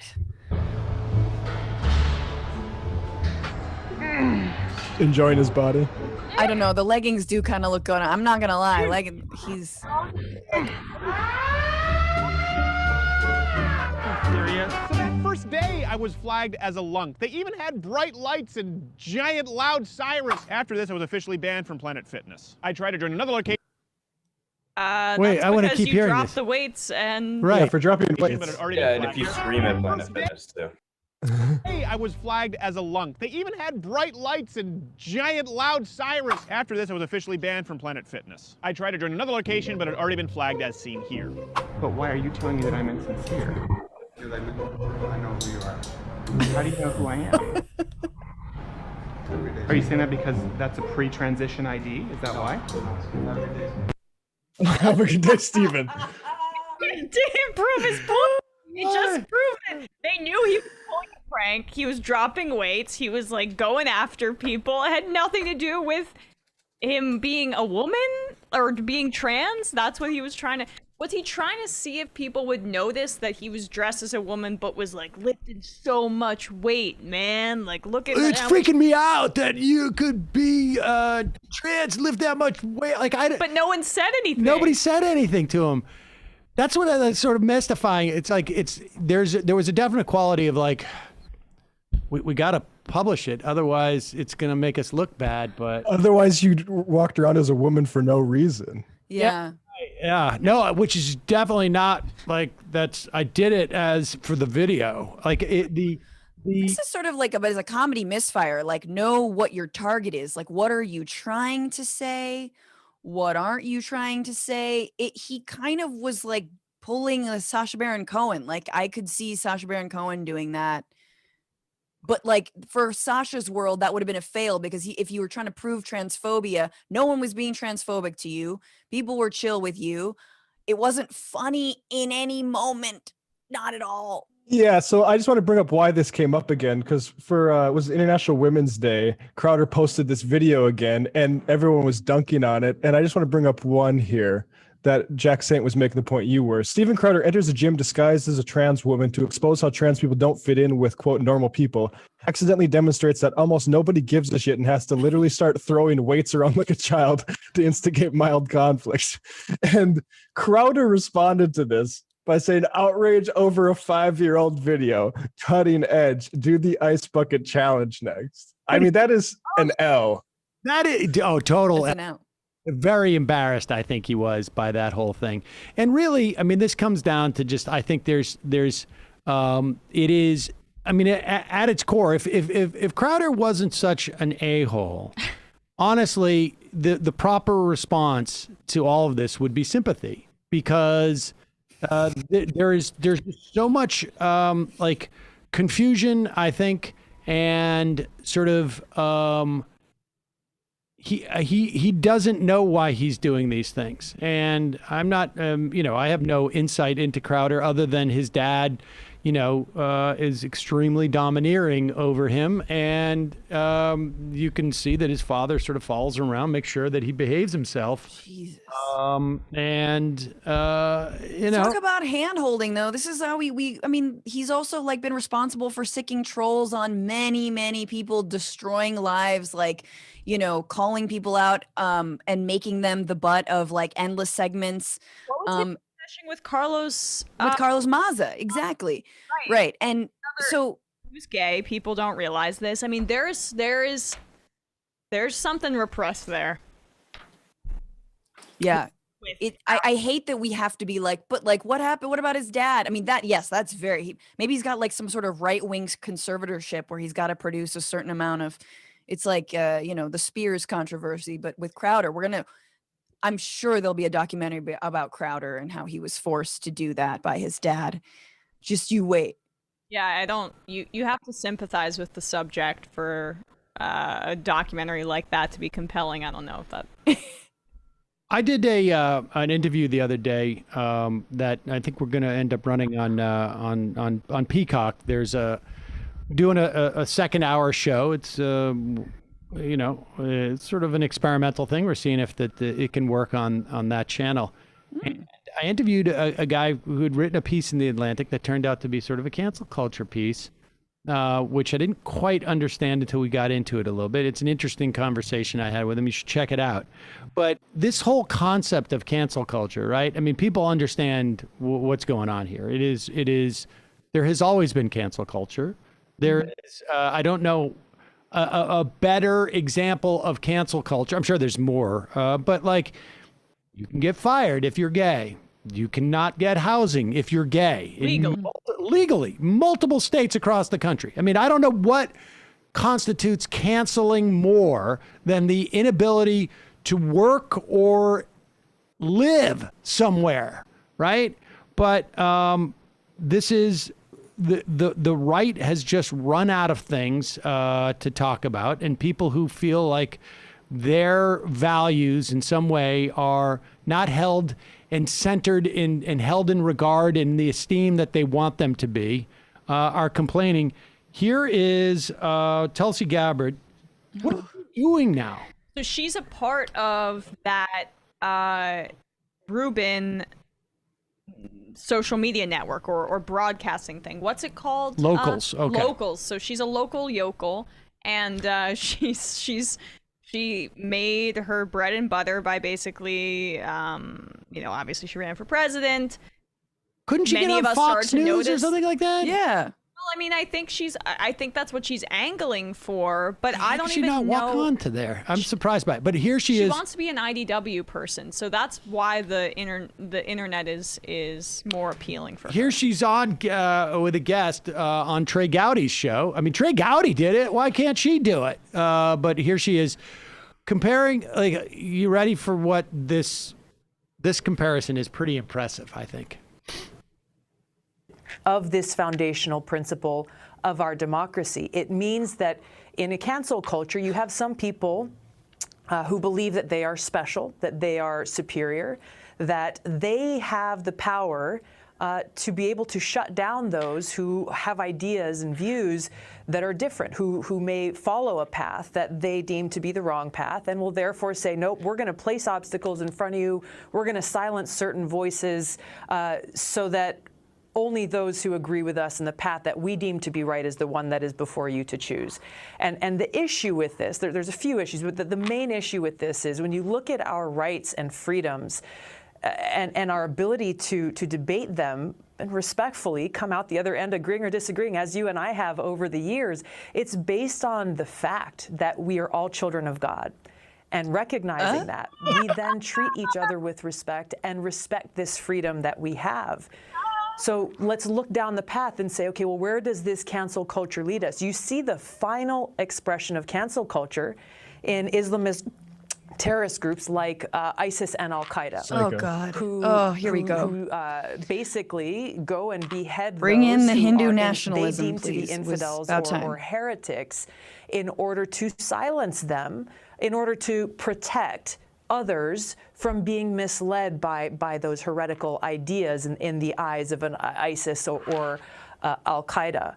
And so when we look at cancel culture here at home, we see those efforts to cancel or silence those that they don't want the people to hear from, those who may offer a different idea. Just loves the sound of her voice. The one that those in power want people to see or to hear. What do you think Trey's thinking about? Just like, so this is. I had tuna yesterday.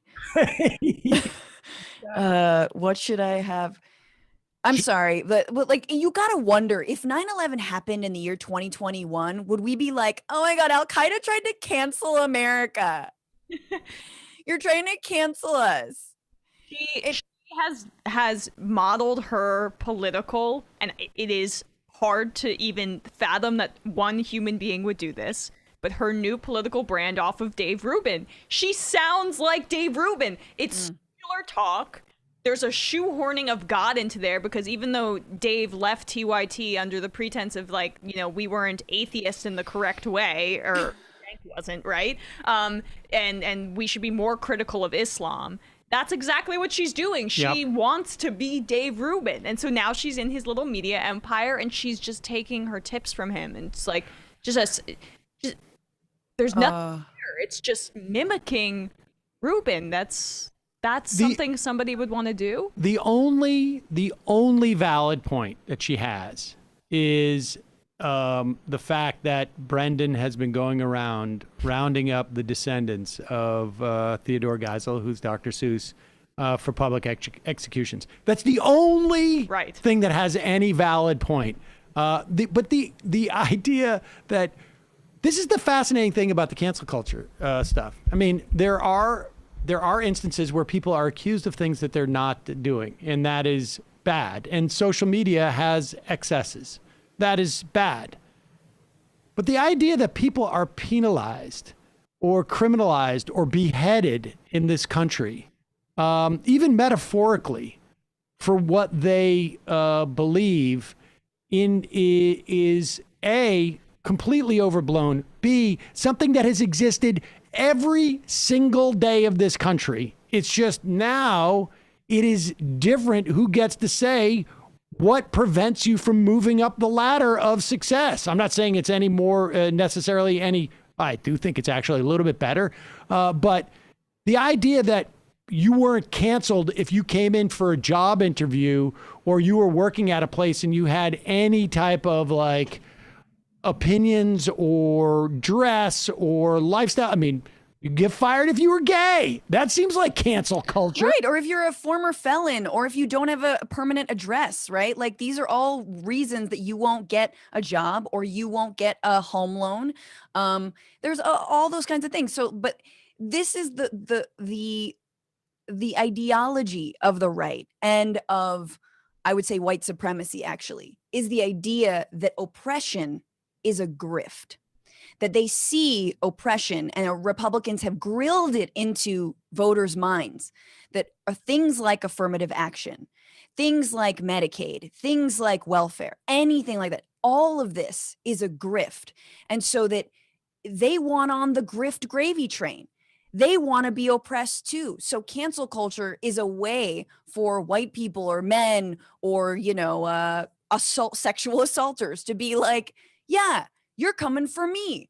You're coming for me because I see oppression as like a gravy train. So this is, again, and this is why a lot of people are being like, white men are being radicalized by this, because they actually see equality as some sort of kind of, as like their oppression. Their yoke to bear is racial and economic equality and gender equality. And I just want to recap quickly her political. Well, wait, let me to build on that point. Andrew Cuomo today, people know the difference between playing politics, bowing to cancel culture, and the truth. Let the review proceed. I'm not going to resign. Here it is. Always separated the two.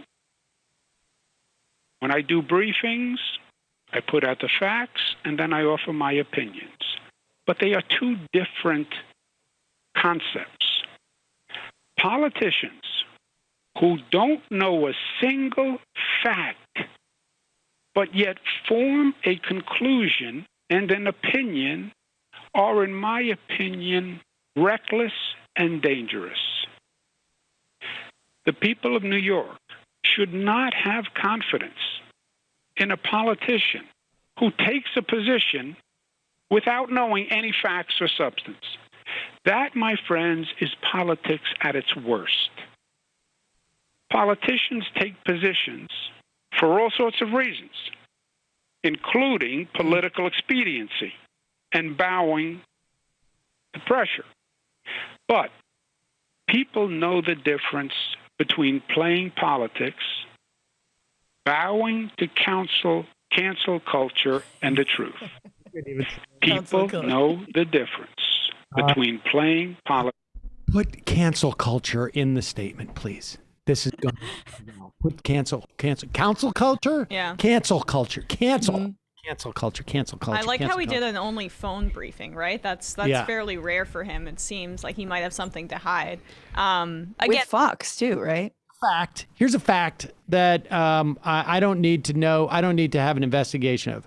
There are now 7 women who have come out and said specifically that he sexually harassed them. Not that he got into their space inappropriately, that like they felt uncomfortable, that he sexually. Yes, I mean these are allegations, and then 5 harassment allegations. These are that is real, and on top of which, the nursing home allegations.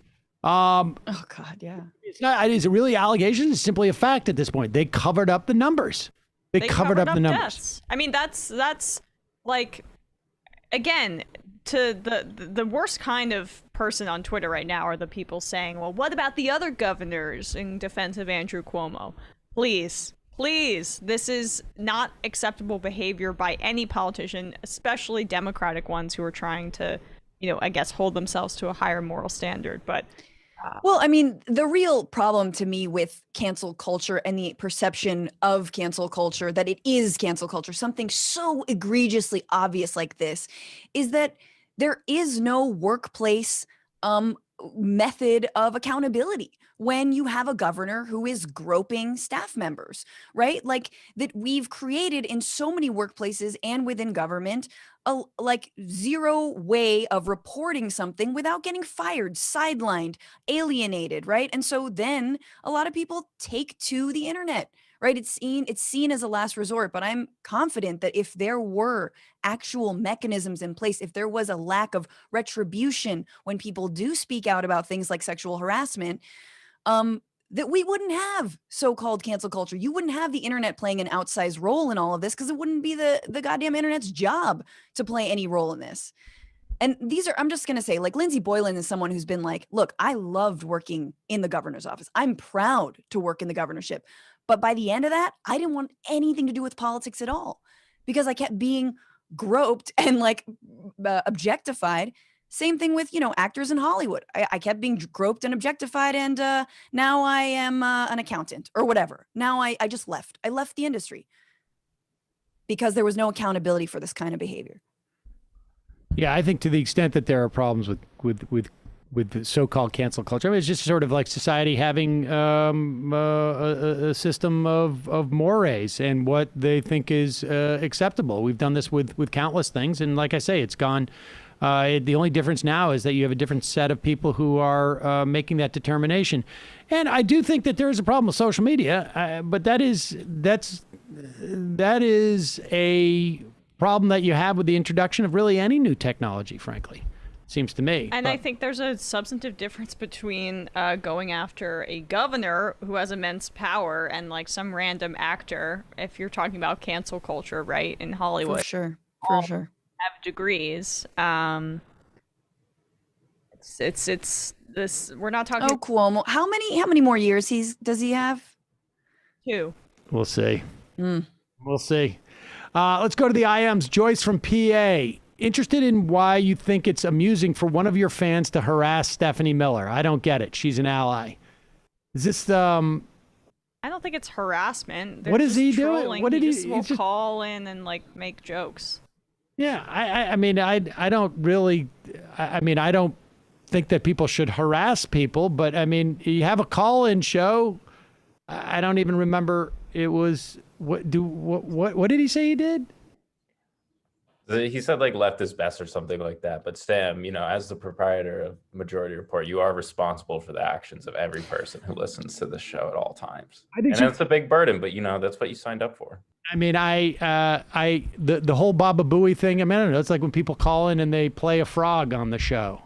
I don't hold into responsible. First of all, commitment to character. I don't hold frogs or frog-sounding machine makers responsible for that. And B, it's just part of the show. I mean, what I don't, I honestly if you don't haven't want even people thought calling about in, and you just don't take calls in that way. I just don't. I can't even like. I have to admit that I didn't even think about it. I don't think that people should harass. Like I don't. If anybody's doing anything like sending stuff to her house or something like that, of course I'm against that. But I mean, people calling in and saying Baba Booey and saying something on show, whatever. I mean, come on, we're all adults. Axtimus Prime. All Massachusetts residents can now register online for vaccine availability. Also, my wife is a teacher and finally got her Pfizer shot today. Oh, excellent. Congrats. Big Dick Cheney. Hey, Sam, I'm waiting for, yes, no, it's worse. I'm currently awaiting a loved one's potentially scary medical diagnosis. Can she get a good luck shofar? Yes, I hope this works.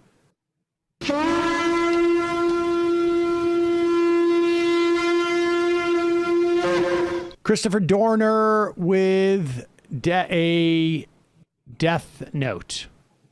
Why is so much of the media treating the stimulus bill like a monumental achievement that shows Biden's commitment to the progressive cause? There's a global pandemic and economic crisis. Millions are unemployed, businesses are failing, and nearly everybody is struggling. This bill is the least they could do, and it's arrived far too late. It should be seen as the minimum they could do to keep most of this country functioning. Okay, I'm sorry. I don't know how much it could have come, maybe maximum 2 weeks sooner based on the reconciliation process. It doesn't include the $15 minimum wage. We have to know when things are good things, or there's no proportionality. And you want the Democratic Party to listen to progressives, acknowledge when there are progressive things in a piece of legislation, so they don't think that they can't win in any way. That's key, because when we win, you got to know it. When there's a good bill, you got to know it, and it is that were hard fought for. Like unemployment expansion. I mean, under this bill is greater than the CARES Act, right? And it gets rid of that weird loophole. What was it on, for employers who have more than 50,000 employees, something like that. So it lifts that essentially. So if you're fired from a big business, you're going to be qualifying for more unemployment benefits. So that was behind the scenes boring meetings from progressive think tanks that that are doing the hard work. So I just want to there is work that goes into this, and it's not just Biden's team deciding, when and again, what. Sorry, I'm seeing leftist commentators who I have respected. I'm not going to call them out, but it's so easy to shit all over this bill. It's so safe, right? Because if you're constantly cynical and you don't call, good things good, you get to feel morally superior in every instance, and it's so disempowering, and it's not objective analysis in my view, and I'm frustrated by it because Sam, Francesca, me, we're not sellouts for calling this bill good. We're just analyzing it from our own perspective, and I think it's consistent, but that's just my view. I mean, speak for yourself. I'm willing to sell out anytime. I think. Dude. I mean, it depends on which. I think let's put it this way: from the mainstream media's perspective, I mean, there is no comparison as to a piece of legislation that is so that is this large, that provides so much direct relief to people. Also sort of non-corporate relief. There's just no comparison. Now, with that said, that doesn't erase the fact that we don't have, fundamentally different structure in our country, and obviously the $15 minimum wage is a failure to include this in it. The $15 minimum wage really should exist regardless of COVID. But this goes there, and there is no doubt that this goes further than any other piece of legislation that we could get. They're treating it like a monumental achievement. I mean, it is.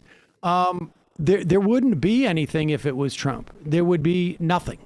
And I think obviously the liberal media, the sort of the more mainstream media, within the context of just sort of liberal legislation, it's massive, and it is more widely disseminated than anything that is like a non-structural piece of legislation. And there's a couple of things in there, like It sounds like garbage, the refundable tax credit, but it is just basically a child allowance. It's paid out $300 a month per child. That's a big deal that is being distributed in that way, both because of the material benefits going to provide for people, but also because it is an opportunity to change the perception of Americans of what they can expect and they should expect from government. And that has the potential of being really important. I mean, I think you can read, across the spectrum that there is a broad appreciation for the fact that this does a lot you can look at it as a Band-Aid, and that's more or less what it is, but it's a really effective Band-Aid. It's not a holistic approach to changing the health of the country, but it's a very effective Band-Aid. We'll have in a year from now, but I think that in a year from now is important because, like you said, if the child allowance gets made permanent and the PRO Act or the $15 gets passed or HR1, then it does look a lot more significant. If all those things fail, then it looks like just the Band-Aid. So I think it's kind of a little bit too. So I think and it's hard to have like sort of a nuanced perspective on this because on one hand, you see an opportunity that within a crisis allows for some type of like structural changes. And even the $15 minimum wage is just sort of like an increase in a bucket that already existed. On some level, the child allowances and the affordability change in the Affordable Care Act, those could have lasting import. And in the meantime, there's just no doubt that like it brings, you're laid off and you're going to get free health insurance. Cobra is so expensive, and the last thing you want to have to pay for when you become unemployed is a more expensive healthcare program. It's huge. It's a ton of money. And should we have called it Cobra for All from the beginning? Like, was that the way forward? Because it feels like Democrats are really into we just Cobra for All. Yeah. Obviously, I'm joking. I know, but it is the most annoying and naked example of how they're afraid that people will get used to this stuff. So if you expand Medicare a little in the pandemic, I mean, it's like disaster capitalism or whatever. If they use this opportunity to expand the social safety net in a systemic way, then wow, what will people understand is possible? Again, I'm not saying this is a good systemic structural bill that changes the way our government is run in massive amounts of ways, but in terms of a rescue package, I think it is as good as you were going to get outside the $15 minimum wage from the Biden administration. Yeah, to give a mouse a cookie is a cautionary tale for like the Democrats and middle of the road Republicans. You look at history. Every single time Republicans fight any kind of social program, fight tooth and nail, and then guess what? 2 years later, when it actually works, they can't go back to their constituents and try and take it away. They get hammered, they get ruined. So yeah, this is a start. We have to expand it. But yeah, I am very interested in the ways that if this had been a Sanders administration, how would they have layered on the red baiting of socialism to prevent something like this, right? It's a very painful thought for me because as someone who thinks that Bernie would be a better messenger for this moment in every single way, the red baiting, I haven't heard any of it. I haven't heard like this is socialism yet. Right. Who knows? Right, Francesca. I think you're right. And the popularity of the checks also gets in the way of that too. But Biden being the figurehead, you can't really convincingly make that argument. I want to take on just the material significance of this. Jeff Stein does these good tweets where he goes to Reddit and looks at the reaction to people. So some of the reactions of the homepage of Reddit to the announcement that checks this weekend. And it's a lot of this. Thank God finally can get my teeth fixed without having to sacrifice my other medical bills. A lot of it is that sort of thing. Like I'm going to be able to get my teeth fixed, which is, I mean. Right. And what it should be is like, in a better world, what it should be is like, I've got dental coverage. Yeah. I mean, I can be able to get my teeth fixed now. I'm going to be able to go but I think that like I am of the mind that would have been there is no scenario where we would have gotten that. If Bernie was president, we would not have gotten, dental coverage, for instance. That just wouldn't have happened. It's conceivable. Let me put it this way. It's very easy for me to imagine that the $15 minimum wage would be in this bill. Also, super easy for me to imagine that you wouldn't get 48 votes for this bill because of, Joe Manchin. It's one thing for him to sort of like say like, well, I'm going to get some disagreements with Joe Biden. It's another for him to say I'm signing on to a Bernie Sanders bill. Now, we don't know.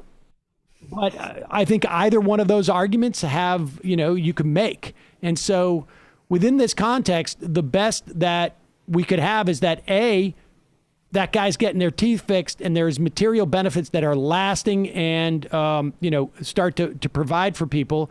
And B, there are elements of this that will change the way Americans perceive their relationship with government. And that is the first step in my mind to bringing about some of these other changes.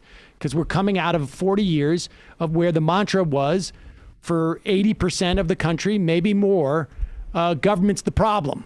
And the less government we have involved in this, the better. And it was only, 12 years ago where like the moral hazard of helping people who are stuck in these underwater mortgages is just too great. We can't in any way provide them. We just got to give the money to the banks and just rely on the banks to provide, relief to them. And that obviously didn't work.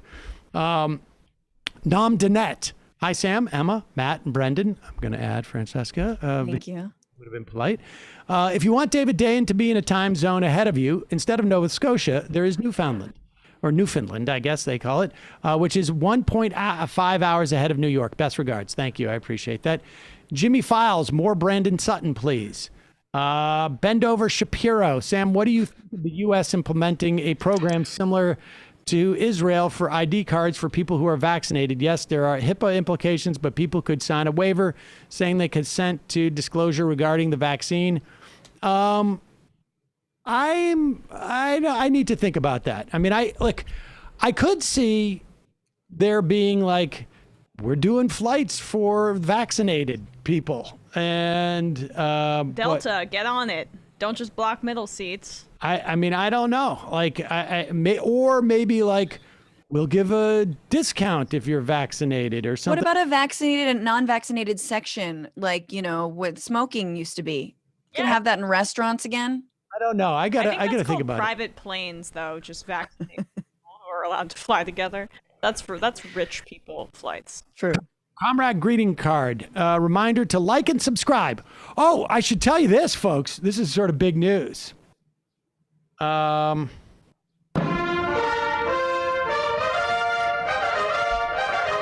was told, actually, 37 minutes ago, new level 5 hype trains. Bam. Say it. No. Poggers. Mm-hmm.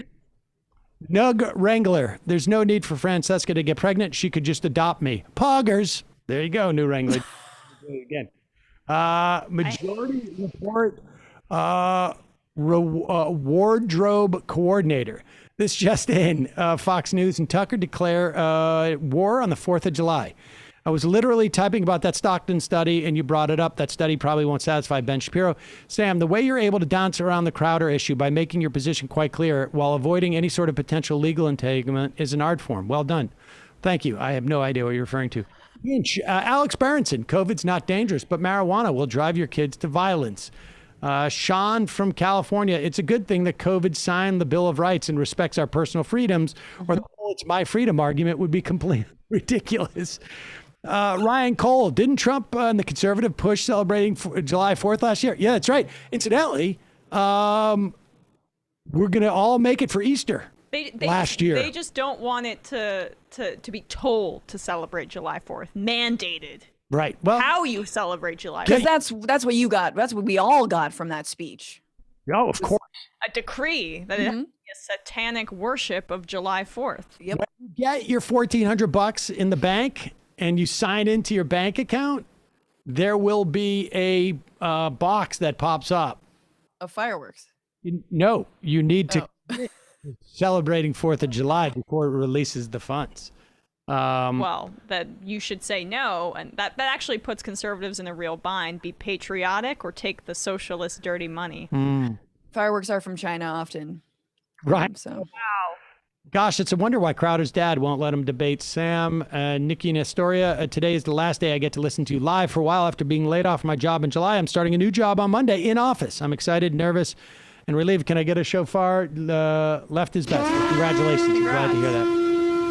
Sterno, if Biden hits the 4th of July deadline, he should deliver Bill Pullman's speech from Independence Day. Just like walk up to the Rose Garden lectern and run through the script and walk off like nothing unusual happened. Quinn from Indianapolis, my brother had COVID twice. Could not. Thankfully, he's fine. He told me he won a best of 2 out of 3 against the virus. Diane from Florida, check your audio on the clips. Ooh.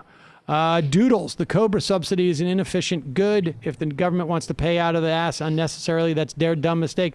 Well, yes, but it's also a way of avoiding, sort of like any type and of... still tying it to employment again. I mean, it's or past employment. Why are gas prices going up, Sammy? I am GigaJeb. I am not sure. I need to read in. My first thought would be that more people are traveling and you have more economic activity around the... That's probably part of it.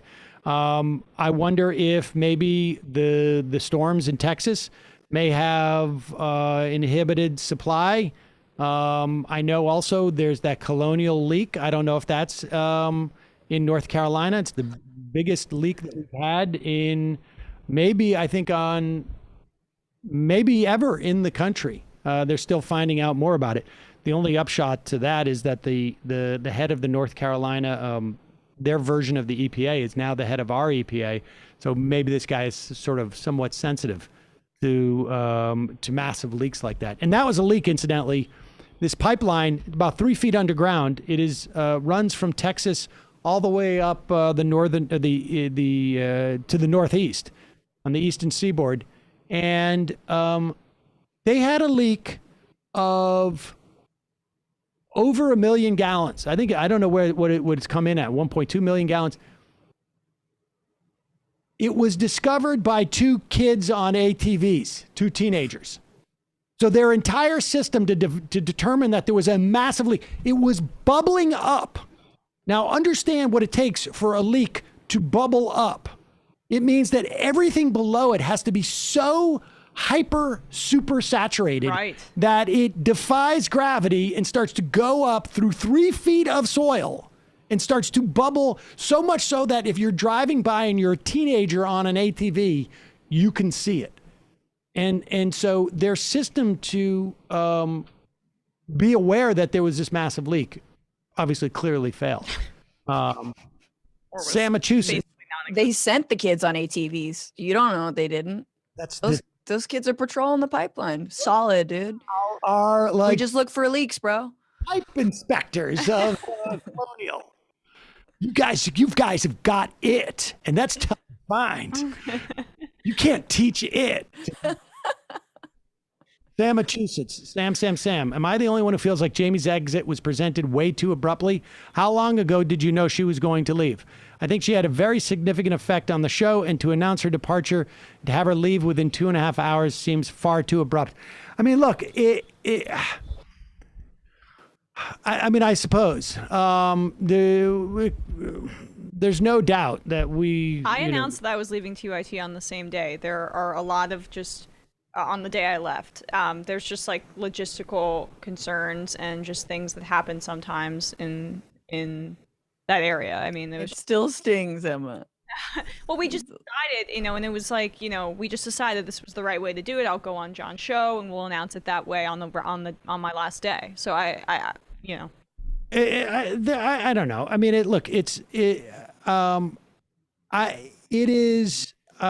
I perceive it as a loss to the show, and how we could have, announced it earlier, I guess, and it could have been an ongoing thing. But I perceive it broadly as a loss for the show and for a different perspective, and it's something that I feel like having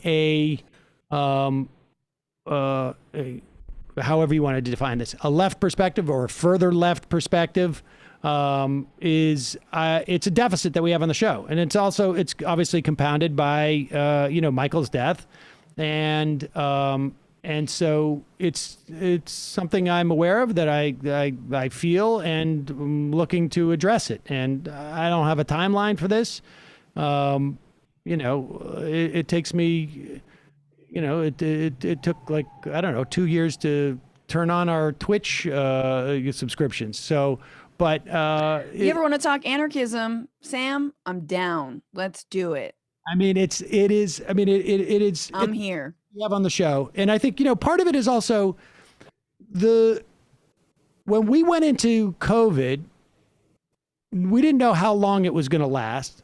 It has fundamentally changed the way that we do the show, not just from a production standpoint, but it changes we have we never had video before. If Francesca was with us a year, 54 weeks ago, you'd be on the phone. And, Em and I wouldn't have two different cameras. We'd have one camera, or, we would be mixed, and, Matt and Brendan and Jamie would be sitting over here, and but we're going to head back into that type of situation. We don't know when that's going to be. So, there's a lot of different sort of issues that are all wrapped up in it. But I mean, I can see how people would be like, I wanted a longer period of time for a wind up, but then I don't know. It can go. I think this calls for a best of Jamie mashup. Clearly, somebody cut it. That needs to happen with some Sarah McLachlan in there, and boom, legacy. Evan from New Jersey. Then we would get it pulled down from. True. All Republicans are failed comics who are deadpan, ironic banters. They just got lost in the bit. They're also not smart. Moon and Lake, foie gras. What an East Coast elitist thing to say. I thought they were trying to be the average Joe. Yeah, it's true. We didn't even really contemplate like that. He's not going to give up the foie gras. I just imagine being the geese. Imagine knowing, it's bad enough you're being stuffed with truffles or whatever they do, and then cut your liver, but that Greg Gutfeld's going to be the one to ingest it. Ugh. It's a bad way to go. Here we go. I have excellent dental insurance, but will still be giving the dentist most of my Biden bucks. There you go. My border collie. The idea that China could call us on our debt is absurd. They bought bonds that have terms and are paid back over time, just like all debt. Indeed. Keith from Manhattan. Sam, who was the guest who talked about the debt deficit not being as big as a deal we thought? Stephanie Kelton. I'd like to learn more, but we got to bring her back on, actually. She's great. Time. You could look at any of those. I mean, there's more from the Levy Institute. I think there's people up in Bard and University of Missouri. But look up modern monetary theory. And maybe it wasn't Kelton. It was maybe Nathan Tankus too that we had on. I can't remember. Wyoming, I've never understood why the fiscal responsible limited government keep cash in your bank account. Republicans are always clamoring about people getting their money back from the big bag government money hoarder. To support the government hoarding cash while claiming you want less and less government just breaks my brain. Yes, I mean, the specifics of that in modern monetary theory makes it quite clear. Maybe you don't even need to be an MMTist to understand this dynamic. A government surplus is a private sector deficit. The money just keeps going back and forth. And who do you want to have that money? A government deficit means there's more money in the, so-called private economy. Married to Mothra. Most people are never going to accept the dictatorship of the bourgeoisie, which explains this class of flight to another party. The system is broken. Sam, does he always wear a kippah? I also feel like it's a Catholic dude maining a rosary. I think he does. I think he's a full-time kippah wearer. You're talking about Ben. Let's see. Don't lean too hard into the baby stuff. It's anti-Chinese rhetoric used to boost a national Western Asia uprising. I'm not sure. I think that's a joke. All right, let's do, we got a couple more of these and then we're out of it. Sam Seder Simp. The study Shapiro citing from Brookings Institute, who later did another study which clarified that the first is primarily only for white people who have far greater access to certain resources than minorities have. I don't know what he's talking about there. You got to be more specific. Sometimes we don't get to these later. That's the sequence to success. Okay. Oh. Sam from Ottawa. Ontario's Liberal government had begun a UBI pilot program in a small town and province. Yes, we heard about that when we had the We've had the UBI people on to talk about that. By all anecdotal accounts, it was going excellent. Doug Ford, the current conservative premier, canceled the program as a waste of money. Tree Boy. Democrats' new plan for 2022 is to run against Marjorie Taylor Greene in a 27 Republican district. Who do they think they're hitting? This is the same Amy McGrath, Beto O'Rourke, Jamie Harrison strategy where they're guaranteed to lose and only serves as a cash grab. Yeah, I mean, I don't know if it's the entire party's. Prairie Fire Kowalski. The number of one cause of poverty is lack of cash. Oil production is down due to a lack of production due to poor demand last year. Leftist poggers, Keystone Pipeline would have heavily oil, so a leak would not have been found till water samples show it. Indeed. Oh, damn. Vitamin stuff. Two more. Max and BK. What is an ISIS beheading but a cancellation persevering? That's a reference to that. To the Tulsi BS. All right, and the final I am of the week.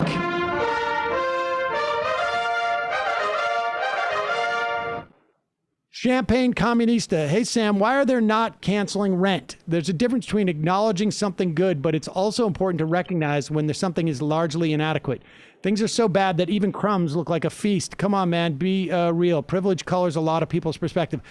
Look, I understand that. It's $25 billion for rent relief in itself. There's no...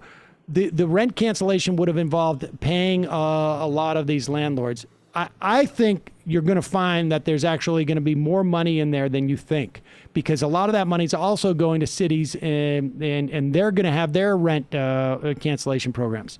So would have been better if there were $50 billion as opposed to 25 or closer to $75 billion? Yes, I agree. But I'm referring to the lamestream media, not y'all. Emma's right. This is as good as it was going to get. I mean, it's Joe Biden. And Joe Biden of 1993, I can assure you, would have destroyed this bill. Yes. And of 2008 would have never ushered it in. But And Ilhan's now pushing for more rental and mortgage relief. And that's great. That I think there's going to be another reconciliation bill, and it's going to happen, I think, in the fall. So we'll have a better sense. Francesca, where can people see the Bitchuation Room? Hey, you can watch it on YouTube or Twitch every Sunday, 6/9 Eastern, or listen wherever you get your podcasts is also very acceptable. Thank you so much for coming on. Always a pleasure. Thank you, Sam and Emma. Emma, Brendan, Matt, good job this week. Folks, we'll see you on Monday. It might take all the strength I got to get to where I want, but I know somehow I'm gonna get there. I wasn't looking when I just got caught between the truth